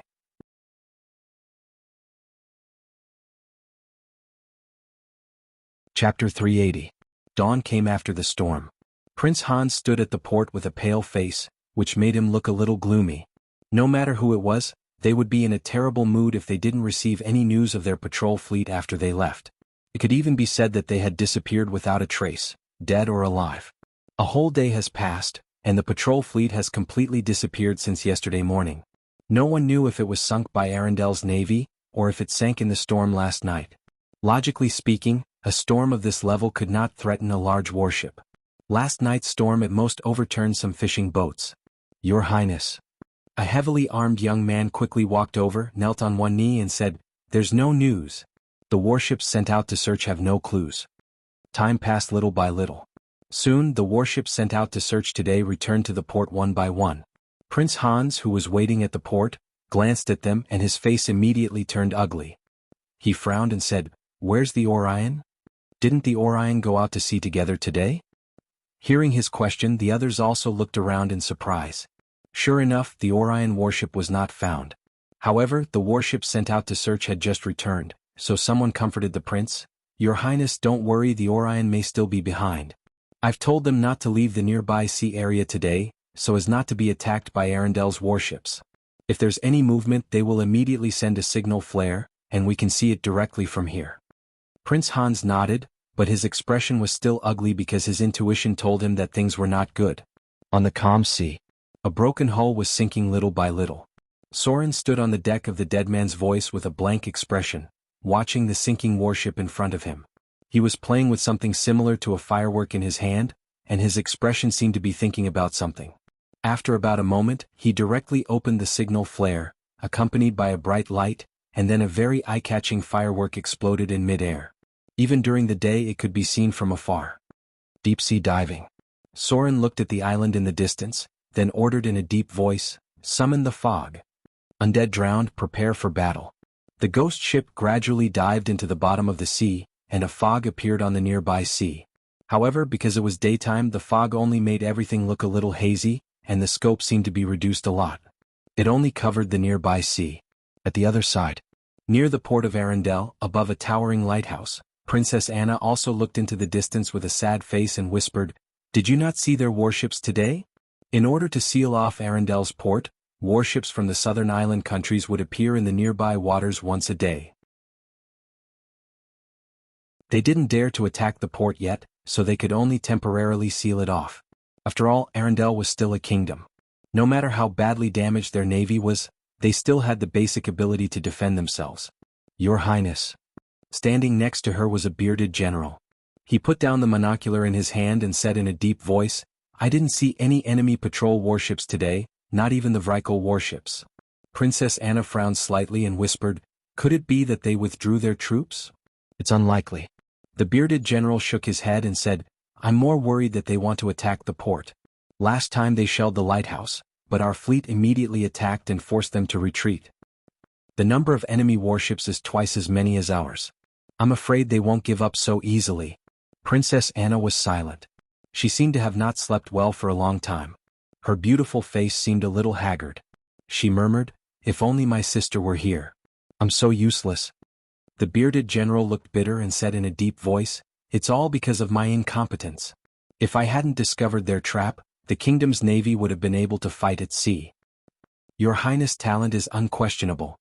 During this time, His Majesty has managed the kingdom's affairs in an orderly manner. It's all my fault." Princess Anna waved to stop him and whispered, "General Bassa, don't blame yourself. We didn't expect them to be with the Vrykul pirates. A kingdom's regular navy actually joined forces with a group of notorious Vrykul pirates. This kind of thing would damage the kingdom's reputation. They also didn't expect Prince Hans of the southern island country to do this. Many kingdoms had jointly issued a pirate decree in the past. Arendelle's prosperous economy was due to the decline of pirates. After all, there were not many pirates in the world like Soren. Most of the pirates were chaotic and relied entirely on robbing merchant ships to survive. Your Highness. The bearded general named Bassa suddenly raised his head and pointed to the distant sky. Look over there. There's a situation. A flame shot straight into the sky. The signal flare was so bright that even Arendelle could see it clearly. This was a specially prepared alchemy item that could be seen far away. Dragonbone Island. As time went by, Prince Hans's face became more and more ugly. When the other warships returned, he still didn't see the Orion. He said in a deep voice, "Look out? Haven't you seen the Orion yet?" Your Highness. A naval officer standing next to him suddenly raised his head and pointed to the sky and said in a deep voice, "Look. Signal flare. There's a situation over there. It should be the signal flare sent by the Orion." Prince Hans was shocked when he heard the words and immediately ordered, "Gather the fleet. Let the Vrykul pirates go together." A patrol fleet went missing last night, and another warship didn't come back today. Intuition told him that something bad had happened, so he immediately ordered the fleet to gather and set off. The fleet of the southern island country gathered quickly, and the navies that had been on standby boarded the ships and went out to sea. The Vrykul pirates also appeared in the port. Their number was only half of that of the southern island country, but most of them looked fierce. A burly man with a horned helmet said a few words to Prince Hans and boarded a dragon-headed warship. Perhaps because the missing warships were from the southern island country, the Vrykul pirates looked indifferent. Less than one-third of the pirate ships went out to sea. However, in the end, hundreds of warships, large and small, moved toward the location where the signal flare was fired. In the blue sea, Soren's hair fluttered with the current. He quietly watched the sea, waiting for the enemy to appear. Harvesting heads was undoubtedly the fastest way to gain slaughter EXP, especially since many of the navies of the southern island country were advanced professions. Just last night's battle, he gained nearly 50,000 slaughter EXP, and this was because many enemies died in the hands of the undead and the mutant killer whales. At this rate, he was afraid that he didn't need to complete the chain quest of the 4 elemental stones. As long as he defeated Prince Hans's navy, he might enter the legendary realm. Soren's slaughter EXP had now reached a total of 230,000, and he could upgrade the Shadow Dancer profession level at any time. This time he didn't save the slaughter EXP, but directly upgraded the Shadow Dancer to level 6. The Shadow Dancer profession has been upgraded to level 6. Received 32 DX 26 plus INT 22 to 10, *0. 5. Skill points, HP increased by 14, profession HP 8 plus, con 22 to 10, *0. 5. At this stage, Soren's speed of improvement was slow because he had entered a bottleneck period, which was the realm of the half-legendary. Only when his strength broke through the legendary realm would he receive a greater improvement. At that time he would be able to master Danger Sense, Reflex Evasion, and Flexible Mind as rewards. The legendary realm was a huge watershed. After entering the legendary realm, Soren could further master the legendary combat skill, Shadow Step, as well as the legendary ability, Shadow Realm. Warriors and barbarians who had just entered the legendary realm would receive the most obvious improvement because at this time, they would receive the ability, Epic Strengthening. After this ability appeared, they would become quite inhuman. Under normal circumstances, the incarnation of the gods had more than 500 HP. Among all professions, only warriors and barbarians could reach this level. Epic Strengthening, if raised to the limit, could increase the HP by more than 300. They were able to bathe in the magma because of their abnormal vitality. As for the other professions, they would probably need a long time to learn and train after entering the legendary realm, especially spellcasters who needed a lot of time to learn and master legendary spells. After entering the legendary realm, the rogue's ability to fight head-on would be pulled apart by the traditional melee professions, so mastering Shadow Realm was the key to deal with them. Soren had received a message prompt. 2 more times and he would be able to master Shadow Realm. At that time, no matter how strong the enemy was, he could try to escape across the plain. As he got closer and closer to the legendary realm, Soren's slaughter EXP needed to level up his professions also doubled. His current professions were Level 10 Commoner, Level 7 Rogue 0186500, Level 6 Shadow Dancer 0215000, Level 10 Wizard 0148500, Grade 4. 2 more professions and he would enter the ranks of the legendary professions. However, the last 2 professions were also the most difficult because he might need close to 450,000 slaughter EXP. After deducting the current slaughter EXP, there was still a gap of nearly 400,000. According to the gains from last night's battle, he would need to do at least 9 more times. In other words, he would need to sink at least 50 warships from the southern island nation. P.S. That's all for today. I'll start adding more tomorrow. This Lunar Foota's performance was terrible, sorry.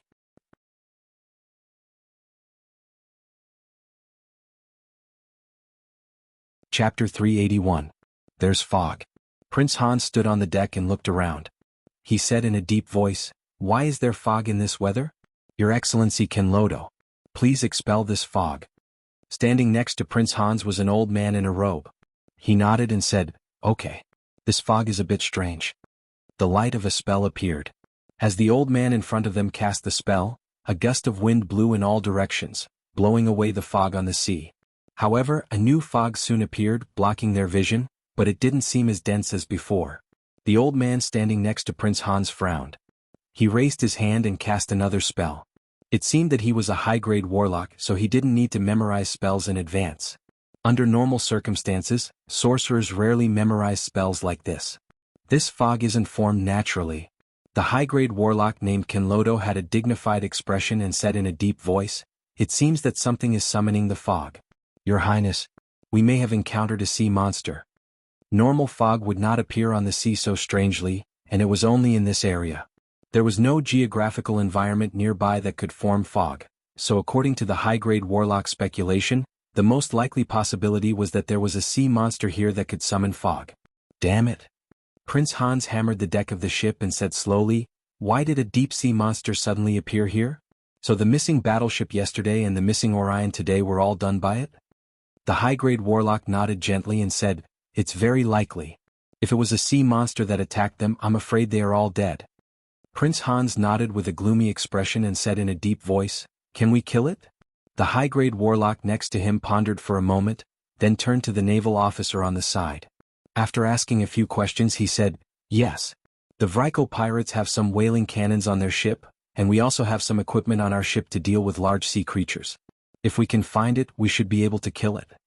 Prince Hans showed a smile on his face and said in a deep voice, "But how do we find it? This is the sea. If it hides at the bottom of the sea, I'm afraid we can't do anything.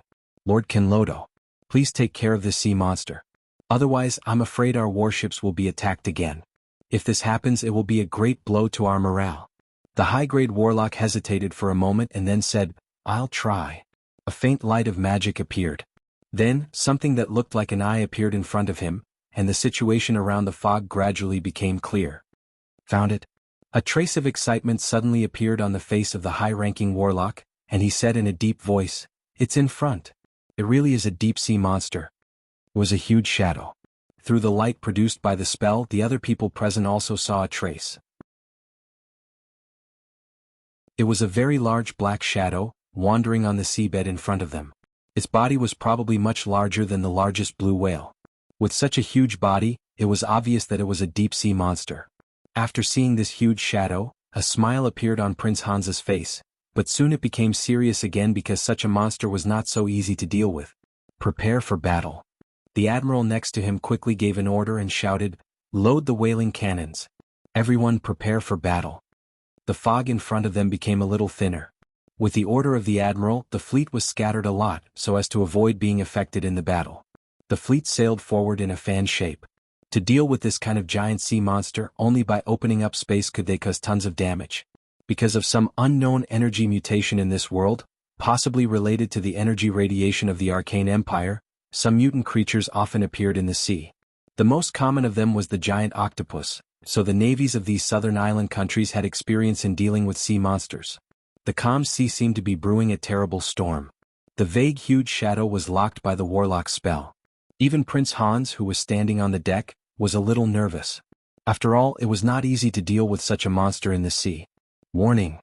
The scattered warships in front of them suddenly exclaimed, and then someone shouted, "Enemy found! It's Arendel's navy. Prepare for battle. Prepare for battle." What? Prince Hans looked up in surprise, and then saw a fleet with Arendel's flag in front of them.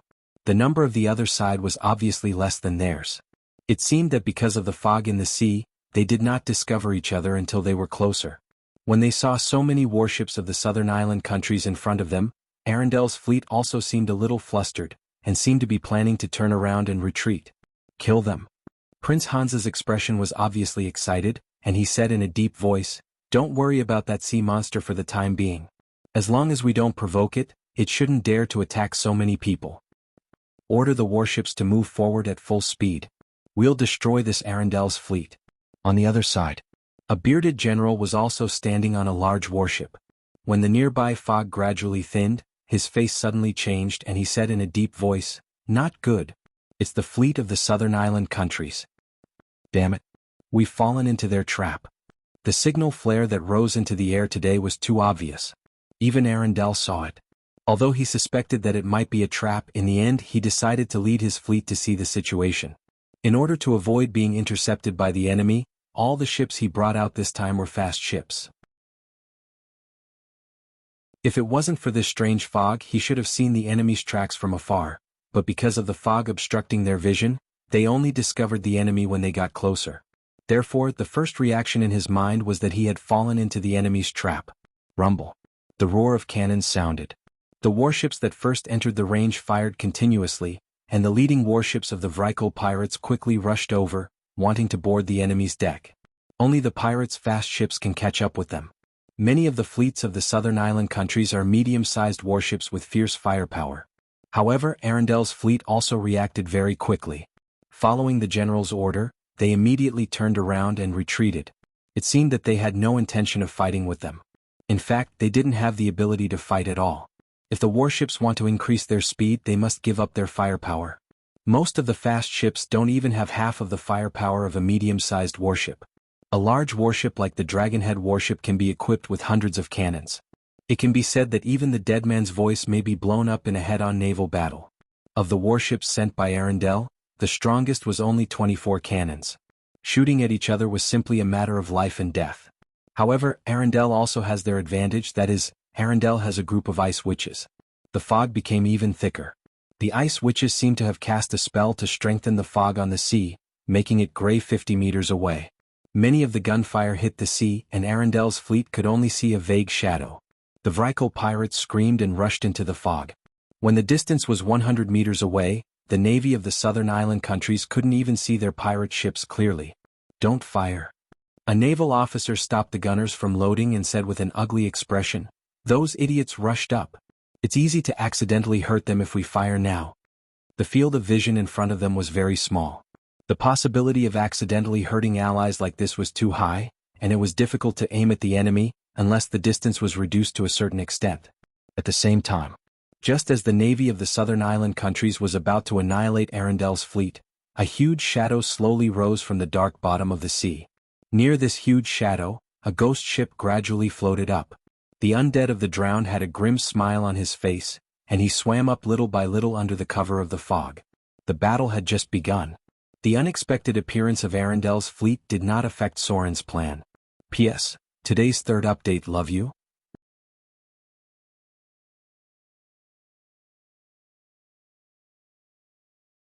Chapter 382. Boom. Boom. The sound of continuous artillery bombardment could be heard. No one noticed that under the calm sea, there were already some hazy shadows approaching these warships. With a muffled creak, a southern island warship suddenly shook, and then a huge black shadow slammed into it. The hull was directly knocked over, and many of the sailors on it fell into the sea. The fog on the sea became thicker and thicker. Although the sound here could be heard, it had become unclear in the sound of gunfire. The warship of the Vrykul pirates caught up with Arendelle's warship. The pirates threw out hooks and boarded the deck. Soon a fierce hand-to-hand battle broke out. Shouts of killing could be heard everywhere. The sky was covered by fog, and it was difficult for the ship to navigate in it. At this time, Prince Hans found that he had completely lost control of the fleet. He could only mobilize the 20 or 30 warships around him. As long as the distance was more than 500 meters, not to mention giving orders to fight, even the shadow of the warship could not be seen. The hull of a warship was basically more than 5 meters long. Unless they sailed close together, it was easy to pull away and disappear without a trace. This damned fog. Prince Hans slammed the deck and said in a deep voice, "Can't you disperse it? The other warships have lost contact, and they can't see the flags hanging up." The visibility of the fog was at most 10 meters. Beyond this distance it was all hazy. There were faint screams nearby, but it was not known whether it was Arendelle's navy or Prince Hans' own men. Not good. The high-grade warlock standing next to him suddenly changed his face slightly and said in a deep voice, "The deep-sea monster floated up." Boom. There was a sound of impact in front, mixed with the excited howls of the Vrykul pirates. It seemed that they had caught up with one of Arendelle's warships. Gotcha. There was the sound of the deck breaking. The undrowned undead with wet seaweed appeared. They rushed over with a grin, waving their sharp blades to harvest the enemies who fell into the sea. In the ocean, even people with higher profession levels might not necessarily be able to defeat these undead that did not need to breathe. The sea was their main battlefield, and the advantage of these undead that did not drown was too obvious. Animated ropes shot out from the pitch-black seawater, entangling the enemy's body and dragging them to the bottom of the sea. It was like a bloody mouth devouring everything. Blood spread out. There was a slight change on the body of the ghost ship, Dead Man's voice. There were many dead souls on the ghost ship's sail, and a faint dark red line appeared on the ghost ship's sail. Those were naturally formed lines just like blood vessels. They were not enchanted by someone else. Soren's expression was cold. He concentrated on controlling the rope on the Dead Man's voice. After harvesting the enemies on the battleship, he paused for a moment and then turned his target to another group of enemies. However, at this moment, he discovered that one of Arendel's battleships seemed to be on the verge of collapse. The Vrykul pirates were more ferocious than the pirates on the south coast. If it weren't for their small number, they would be the real overlords. In terms of combat power, the Vrykul pirates should be the most ferocious of all the pirates. Soren frowned and thought for a moment, then ordered the Undrowned to board the ship, and at the same time, controlled the mutant killer whale to rush over. Arendel's navy was still useful. With them, the fleet of the southern island countries could not react so quickly. These battleships could at least confuse the enemy's line of sight and temporarily divert their attention to facilitate Soren's actions. On the sea, sharp bone spikes appeared one after another. The huge body of the mutant killer whale floated to the surface of the sea and then directly crashed into the battleship of the Vrykul pirates. The ship shook violently. Many of the Vrykul pirates who intended to land on the enemy's battleship all fell into the sea, and what greeted them was a bloody mouth. The mutant killer whale opened its huge mouth and swallowed a group of people. 5 layers of sharp teeth cut the enemy into pieces, and almost no one was left alive. Rise. Soren glanced at the surrounding pirate ships and immediately ordered, "Prepare the cannons of the dead man's voice. Load the heavy boomerangs." After so many battles, the number of Undrowned didn't increase much, but the number of resentful sea monsters working on the ghost ship increased a lot. The undead trapped on the ship moved quickly. As a black mast broke through the surface of the sea and rose, the cannons of the undead's voice were loaded. The surrounding waves separated. In the thick fog, the dead's voice broke through the waves, followed by a dull sound of gunfire. 24 cannons fired continuously, and in an instant the pirate ships on both sides were riddled with holes. At the same time, the heavy boomerangs at the bow of the ship fired continuously, penetrating the hull of a dragonhead battleship on the spot. Then a large amount of seawater poured in, and the dragonhead battleship in front of them was almost sinking. What is this? The Vrykul pirates, who were besieging the Arendelle navy, were instantly stunned. No one expected that a warship would suddenly emerge from the bottom of the sea. At the same time, the firepower was so fierce that they didn't even have a chance to react. Ghost ship. With the appearance of the dead's voice, some people also saw its true appearance through the fog. The broken hull, the dark ghost sails, and the rich death energy spread in all directions. As long as people were close to it, they would feel a chill from the soul. Twisted souls danced in the air, and indistinct cries of agony could be heard. Standing on the deck were the vengeful spirits of the sirens, and the undead of the Sawajin grinned as they boarded the enemy warship. Ghost ship. Even the Vrykul pirates, who ranked at the forefront of the pirates in terms of ferocity, felt cold at this moment. After all, the undead were not living people. The terrifying legend of the Spectre ship had long spread throughout the world. They might not be afraid of powerful living enemies, but it was inevitable that they would be a little frightened when they fought with these ferocious undead. Sea monsters attack. After many battles, the ghost ship had also improved a lot, but this improvement did not have a qualitative change. It was still the accumulation of quantitative changes. With Soren's order, some half-real and half-virtual sea vengeful spirits flew up and pounced on the enemy with bared fangs and brandished claws. Then a series of screams could be heard. At this time, the attributes of Spectre ship and Deadman's voice were very different. Creature name, Ghost ship, Deadman's voice. Mutated undead construct, creature type. Activated ghost ship. Creature description. This is a battleship that sank hundreds of years ago. It woke up at the bottom of the sea, and the souls and wraiths of the dead gradually assimilated with it, turning it into a ghost ship that roams the sea. There were many legends about it. Finally, it attracted the attention of the believers of the sea goddess. The legendary priests captured these ghost ships, and then secretly activated these ghost ships into low-level undead life forms under the divine power of the sea goddess. It has a simple consciousness and can recover itself like the undead. This ghost ship can sail in any sea. Its power in the sea is terrifying. Note, killing and death made it slightly mutated. Captain, Soren. Sailor, drowned undead, 72 people. Ocean Wraith, 24 people. Ocean Spectre, 108 people. Naga Banshee, 12 people. Undead Sharkman, 11 people. Bound Spirit of the Dead Speaker, 1105 people. Equipment, Drowning Howl Ram, Cannon of the Dead, 24 pieces. Ghost Sail, mutated. Heavy Revolving Cannon, 2 pieces. Basic skills. Summon Fog, Ghost Ship's characteristics. Deep Sea Diving, Activate Life, Activate Ropes. Curse Ship Hull, Dead Voices characteristics. Special skills. Soul Eater, characteristics. The change of the ghost ship happened after the number of bound spirits of the dead exceeded 1,000. Soren only noticed it recently.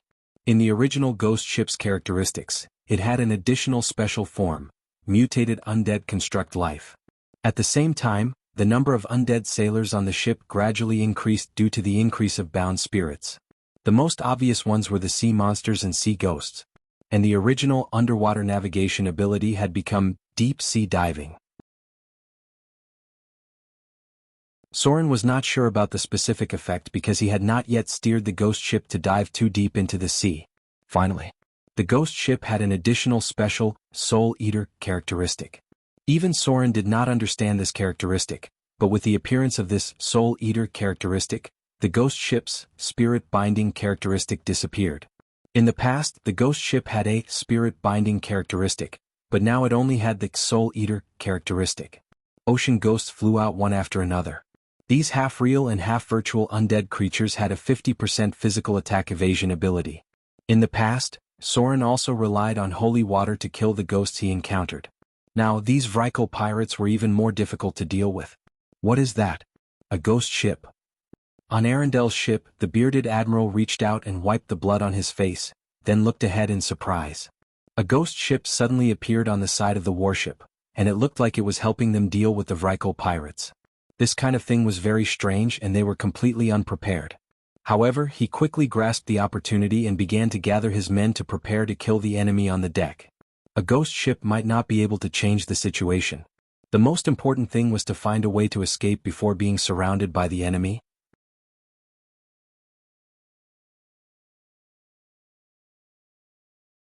Chapter 383. The undead did not feel tired. Accompanied by the sound of gunfire, the undead on the dead man's voice moved quickly and poured firepower to the left and right at an astonishing speed. Very soon, 3 enemy warships were sunk by the cannon fire. The animated ropes that danced in the air swept out like venomous snakes, entangling the approaching enemies one by one. Soren stood on the deck with the elven bow in his hand. He was not in a hurry to kill the enemy, but he shot arrows to kill the targets entangled by the animated ropes. Boom! The ghost ship, dead man's voice, shook a bit. After a round of fierce gunfire, the enemy finally reacted and began to turn the muzzle to fight back at the ghost ship. Even though the ghost ship was an activated undead construct and could automatically dodge the attacks, it was still hit by the dense barrage of cannon fire. There was a hole in the broken hull of the ghost ship. The seemingly rotten hull was actually very strong, and there was only a small hole in it. But the next scene subverted the knowledge of all the pirates. They only saw the wailing souls flying out of the ghost ship's sail, and then the hull that was penetrated by the cannonballs began to repair little by little. It was like the flesh and blood of a human body regenerating, and the place where the ghost ship was hit recovered little by little. This was the horror of the ghost ship. It would never be sunk as easily as other warships, but in order to repair the hull, the number of bound souls on the ghost ship also decreased slightly. These bound souls were part of the ghost ship. The ghost ship's recovery ability relied on these souls, because it was an animated construct of the undead. The number of bound souls of the dead was still abundant. In other words, unless the firepower was fierce enough to tear the ghost ship apart, Soren was not afraid of being sunk. But the role of the bound souls of the dead was very important.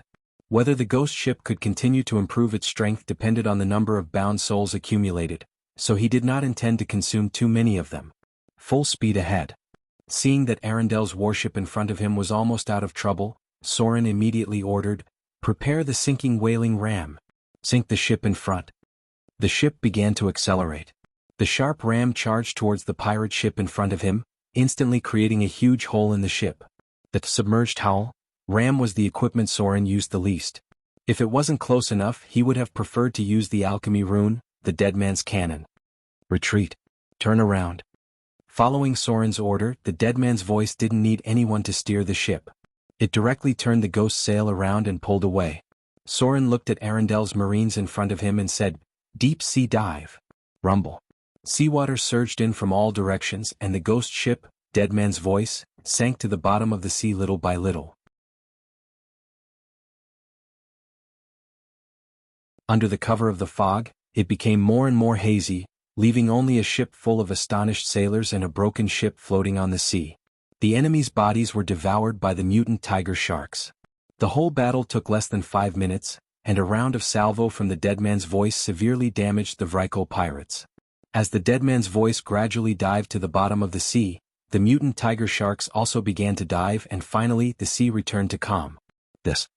On Arendel's warship, the bearded general had a shocked expression on his face. After a long time he murmured, "Ghost ship. Ghost ship. Black sail? Dead man's voice? Soren the beheader? Is it the pirate king who ran rampant on the south coast? Why is he here? Why is he helping us deal with the enemy?" His heart was full of doubts, but there was certainly no answer now. What? Prince Hansa's face changed dramatically and he said angrily, "Gone? What about those Vrykol pirates? Are they all dead?" The situation on the battlefield changed rapidly. The pirates who just felt that they were playing a game of cat and mouse, after losing contact with several warships in a row, instantly felt that the role had been reversed. They felt as if there was a shadow in the fog, waiting for the opportunity to hunt them down. The sound of gunfire. Screams. The roar of battle. They heard a lot of sounds in the fog, but they couldn't see the situation on the battlefield. When they followed the sound, they only saw the spreading blood and the gradually sinking hull. They lost at least 10 warships. But they didn't even see the enemy's trace. Some people only vaguely saw a huge shadow moving in the sea. Fear spread. The unknown enemy was the most terrible. Prince Hans was so angry that he couldn't extricate himself, but there was nothing he could do. Because until now he hadn't found any trace of the enemy. This damn fog covered everything. Even Arendel's warship was gone. The high-grade sorcerer standing next to him suddenly said, "Your Highness, there's a living person there." There was a wooden barrel floating in front of them. There was a bloody pirate sailor holding it. After all, Soren was not a god. It was difficult to guarantee that no one would escape from such a battle. "Hurry up." Hearing this, Prince Hansa's spirits were lifted and he immediately shouted, "Pick him up. Hurry up and get him up." The sailors on the deck moved quickly. Soon someone rescued the pirate. His breath was very weak. His chest was penetrated by a wooden plank and he wouldn't live long. What happened? Prince Hans grabbed him and shook him hard, saying, "Hurry up and tell me. What happened in front of us?" The pirate sailor gradually regained consciousness. He opened his eyes with difficulty, and then his face showed a look of fear. He trembled and shouted, "Undead. Black sail. Ghost ship. Monster. Dead. Dead. All dead. All dead." The words were a little incoherent. However, the words that came out of his mouth shocked everyone nearby, and they felt a chill run down their spines. It was as if there was a cold gaze watching them in the fog. Undead? Prince Hans's mouth was a little dry. Ghost ship? Black sail? How could it be? Where is the ghost ship here? How could it be? When did a ghost ship appear near Arendelle? As a person who lived in a coastal country, he certainly knew the terrible legend of the ghost ship. This kind of thing was more terrible than the monsters in the deep sea. Until now, there were very few people who had really seen it. "Your Highness." A naval officer next to him swallowed and lowered his voice. "Legend has it that where the ghost ship appears, there will be a fog that can't be dispelled. I'm afraid there are really undead here. How about, let's retreat first?" He was afraid. Not only him, but the other sailors on the deck could not help but feel a little fear after hearing the news about the ghost ship. One must know. People who died on the ghost ship could be imprisoned on it forever.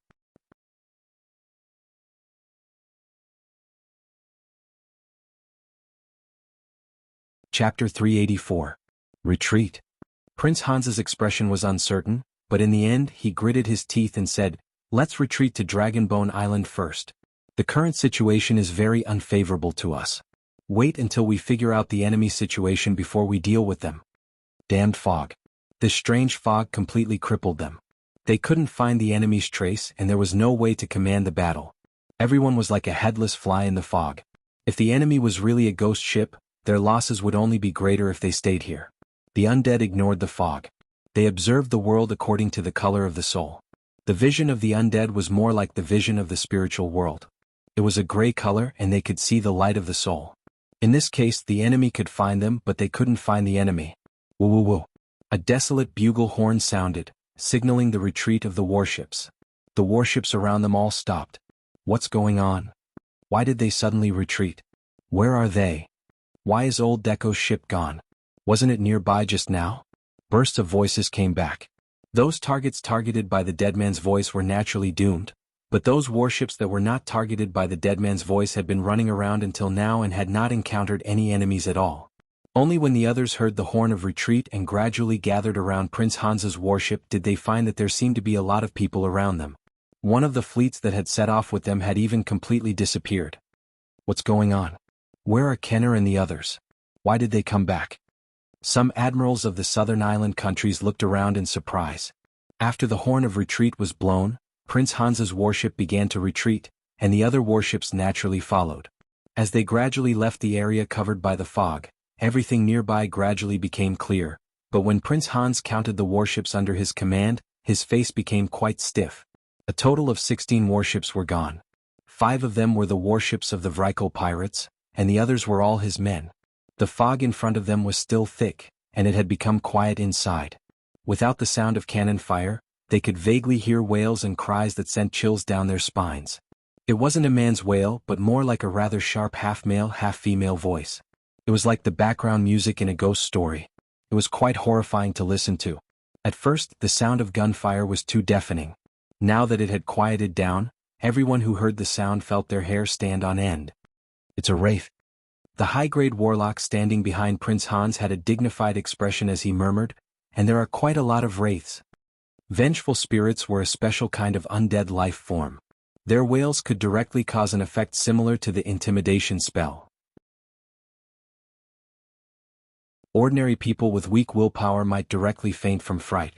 Retreat. Prince Hans stopped the fleet outside the fog and waited for a moment, then gritted his teeth and said, "Let's go back first." It seemed like the battleships that did not catch up would not be able to return. The ghost ship did not leave the scope of the fog, which made his idea of hitting the target fail.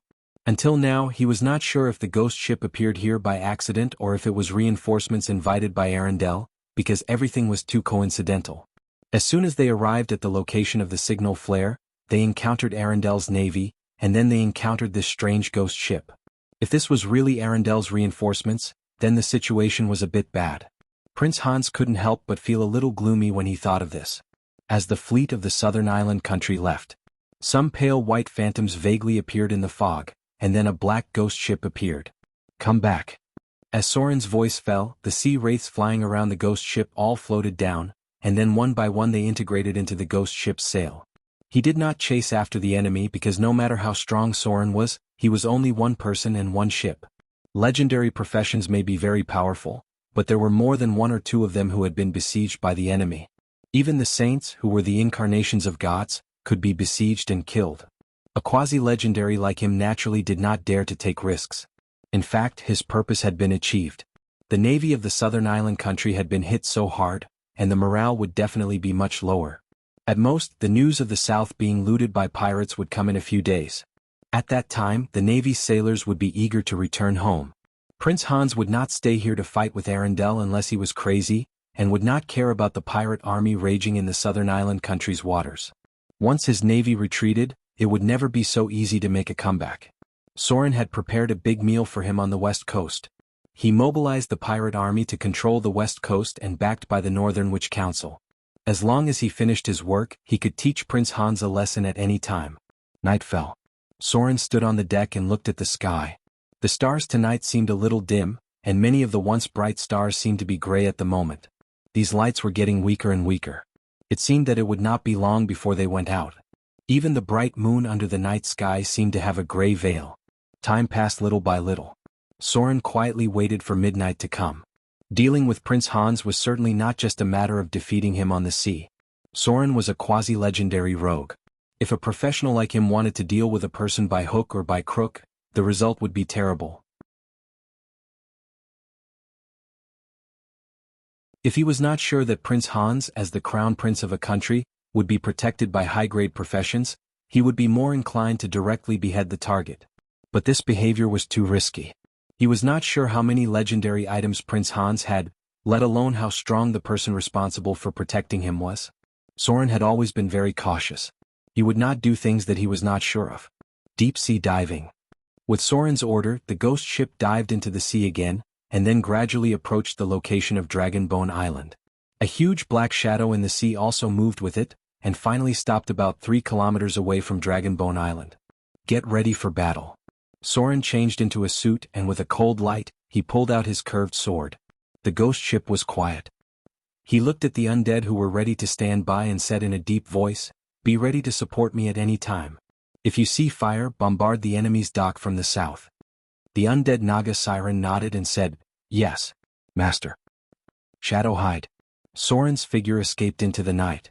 With a magic aura, he gradually floated from the ghost ship and then landed lightly on the sea. Soren's toes tapped lightly on the sea, and then his whole body flew out. He stepped on the sea surface at high speed, and his whole body approached the location of Dragonbone Island like a sharp arrow. Soren was an assassin in the Underdark.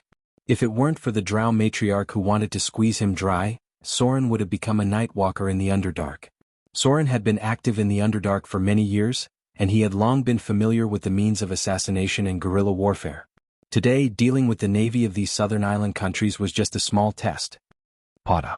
Soren's figure lightly landed on the wooden planks on the side of the port. There were warships docked on the dock and many guards were responsible for training. He was not in a hurry to attack but waited patiently. Found it? Soren's eyes flashed with a cold light, and then quietly moved towards a dark corner.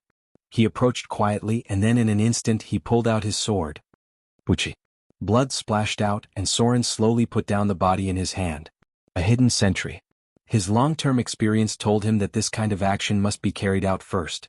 Prince Hans led the army to attack Arendelle this time, and it was impossible for him to not have 1 or 2 high-level rogues around him.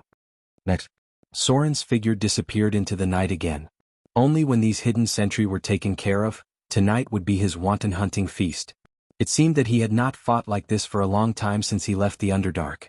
Fortunately, his skills were not out of practice.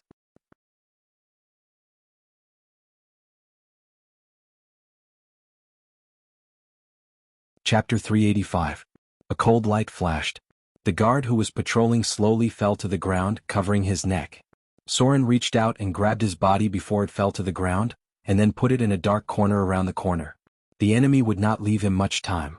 The patrolling guards would change shifts every once in a while.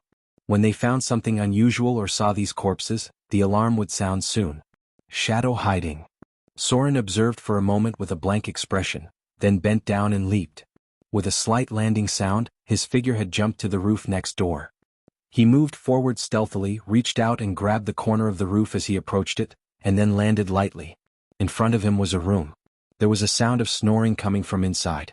The sailors would not stay on the ship after docking. 1, 2, 3, 4, 5, 6. Soren counted the number of people in the room, and a cold light appeared in his eyes. He gently pushed the door open, and then quickly slashed at one of them. With a splash of blood, he instantly slashed at another person. A cold and ruthless light appeared. Soren slashed 3 times in an instant, directly stabbing the enemy's fatal point. Then he rolled forward and slashed at the other 3 enemies again. The whole process took less than 3 seconds. Soren simply slashed 6 times in a row, and then left 6 dead bodies in the room. A top rogue who let go of his bottom line was quite terrible.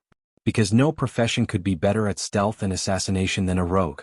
If they did not have scruples, the final result would be quite terrible. If he had been an assassin instead of a shadow dancer, which was more suited for frontal combat, then tonight would have been a nightmare for everyone. Translator. Endless Fantasy Translation Editor. Endless Fantasy Translation, Arendelle. The palace was brightly lit at night.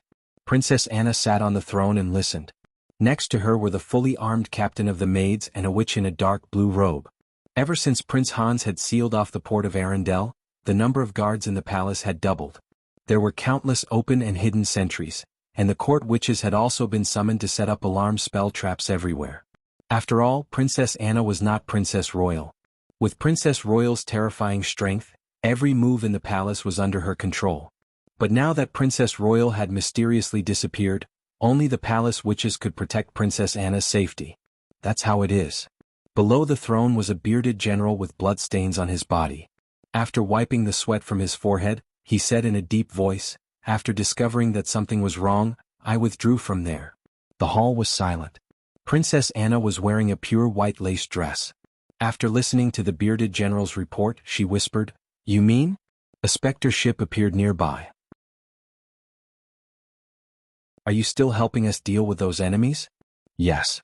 The bearded general nodded and said in a deep voice, "It didn't attack us. I'm afraid that's the case." Hearing his words, the others present obviously did not believe it. The ice witch standing on the right side of Princess Anna frowned slightly and said, "Most of the specter ships are wandering undead. Even if they appear, I'm afraid they won't help others. Maybe it happened to be attacking the Vrykul pirates and not you. Maybe it's just a coincidence." The bearded general glanced at her and said in a deep voice, "I'm afraid that the specter ship is controlled by someone. I don't know if your Royal Highness has heard of the Beheader?" The Beheader? Princess Anna's expression was a little blank. Since the mysterious disappearance of Princess Royal, she had been exhausted. On the one hand, she had to worry about the safety of her sister and find ways to find her. On the other hand, she had to deal with many things in the kingdom. As a girl who had just reached adulthood, it was not so easy for her to deal with the huge affairs of a kingdom. Sometimes she was so tired that she fell asleep on the desk.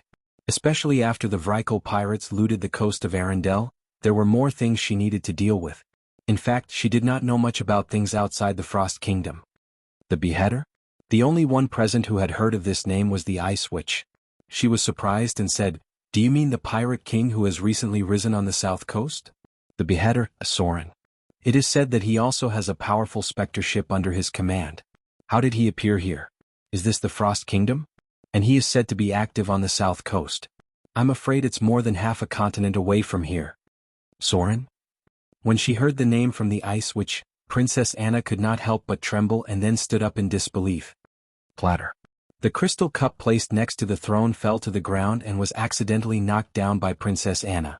But at this time she was not in the mood to care so much. Her voice was a little surprised and joyful. She murmured, "Soren?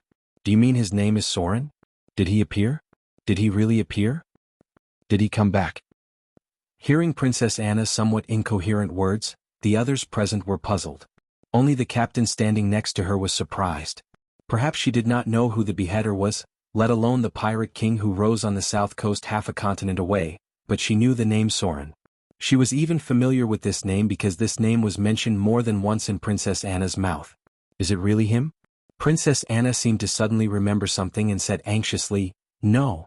It's too dangerous. He's alone. Summon the army immediately. I'm going to help him.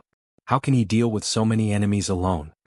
The captain looked at the emotional Princess Anna and immediately reached out to hold her down. She said in a deep voice, "Your Majesty, don't worry. Maybe it's just the same name. Moreover, if it's really him with his cautious character, he shouldn't act rashly. I'm afraid we have to figure it out first." Princess Anna gradually calmed down, but her expression became firm. She said seriously, "It's him. It must be him. He said that when I need him he will come back and he will stand behind me." Dragonbone Island. Under the pitch-black night, the massacre was carried out silently. After an unknown amount of time, a patrolling guard finally noticed that something was wrong. Then he saw the corpses that were dragged to the corner. A sharp alarm sounded. In an instant, the whole island was alarmed, and the shouting spread everywhere, waking up those who were still asleep.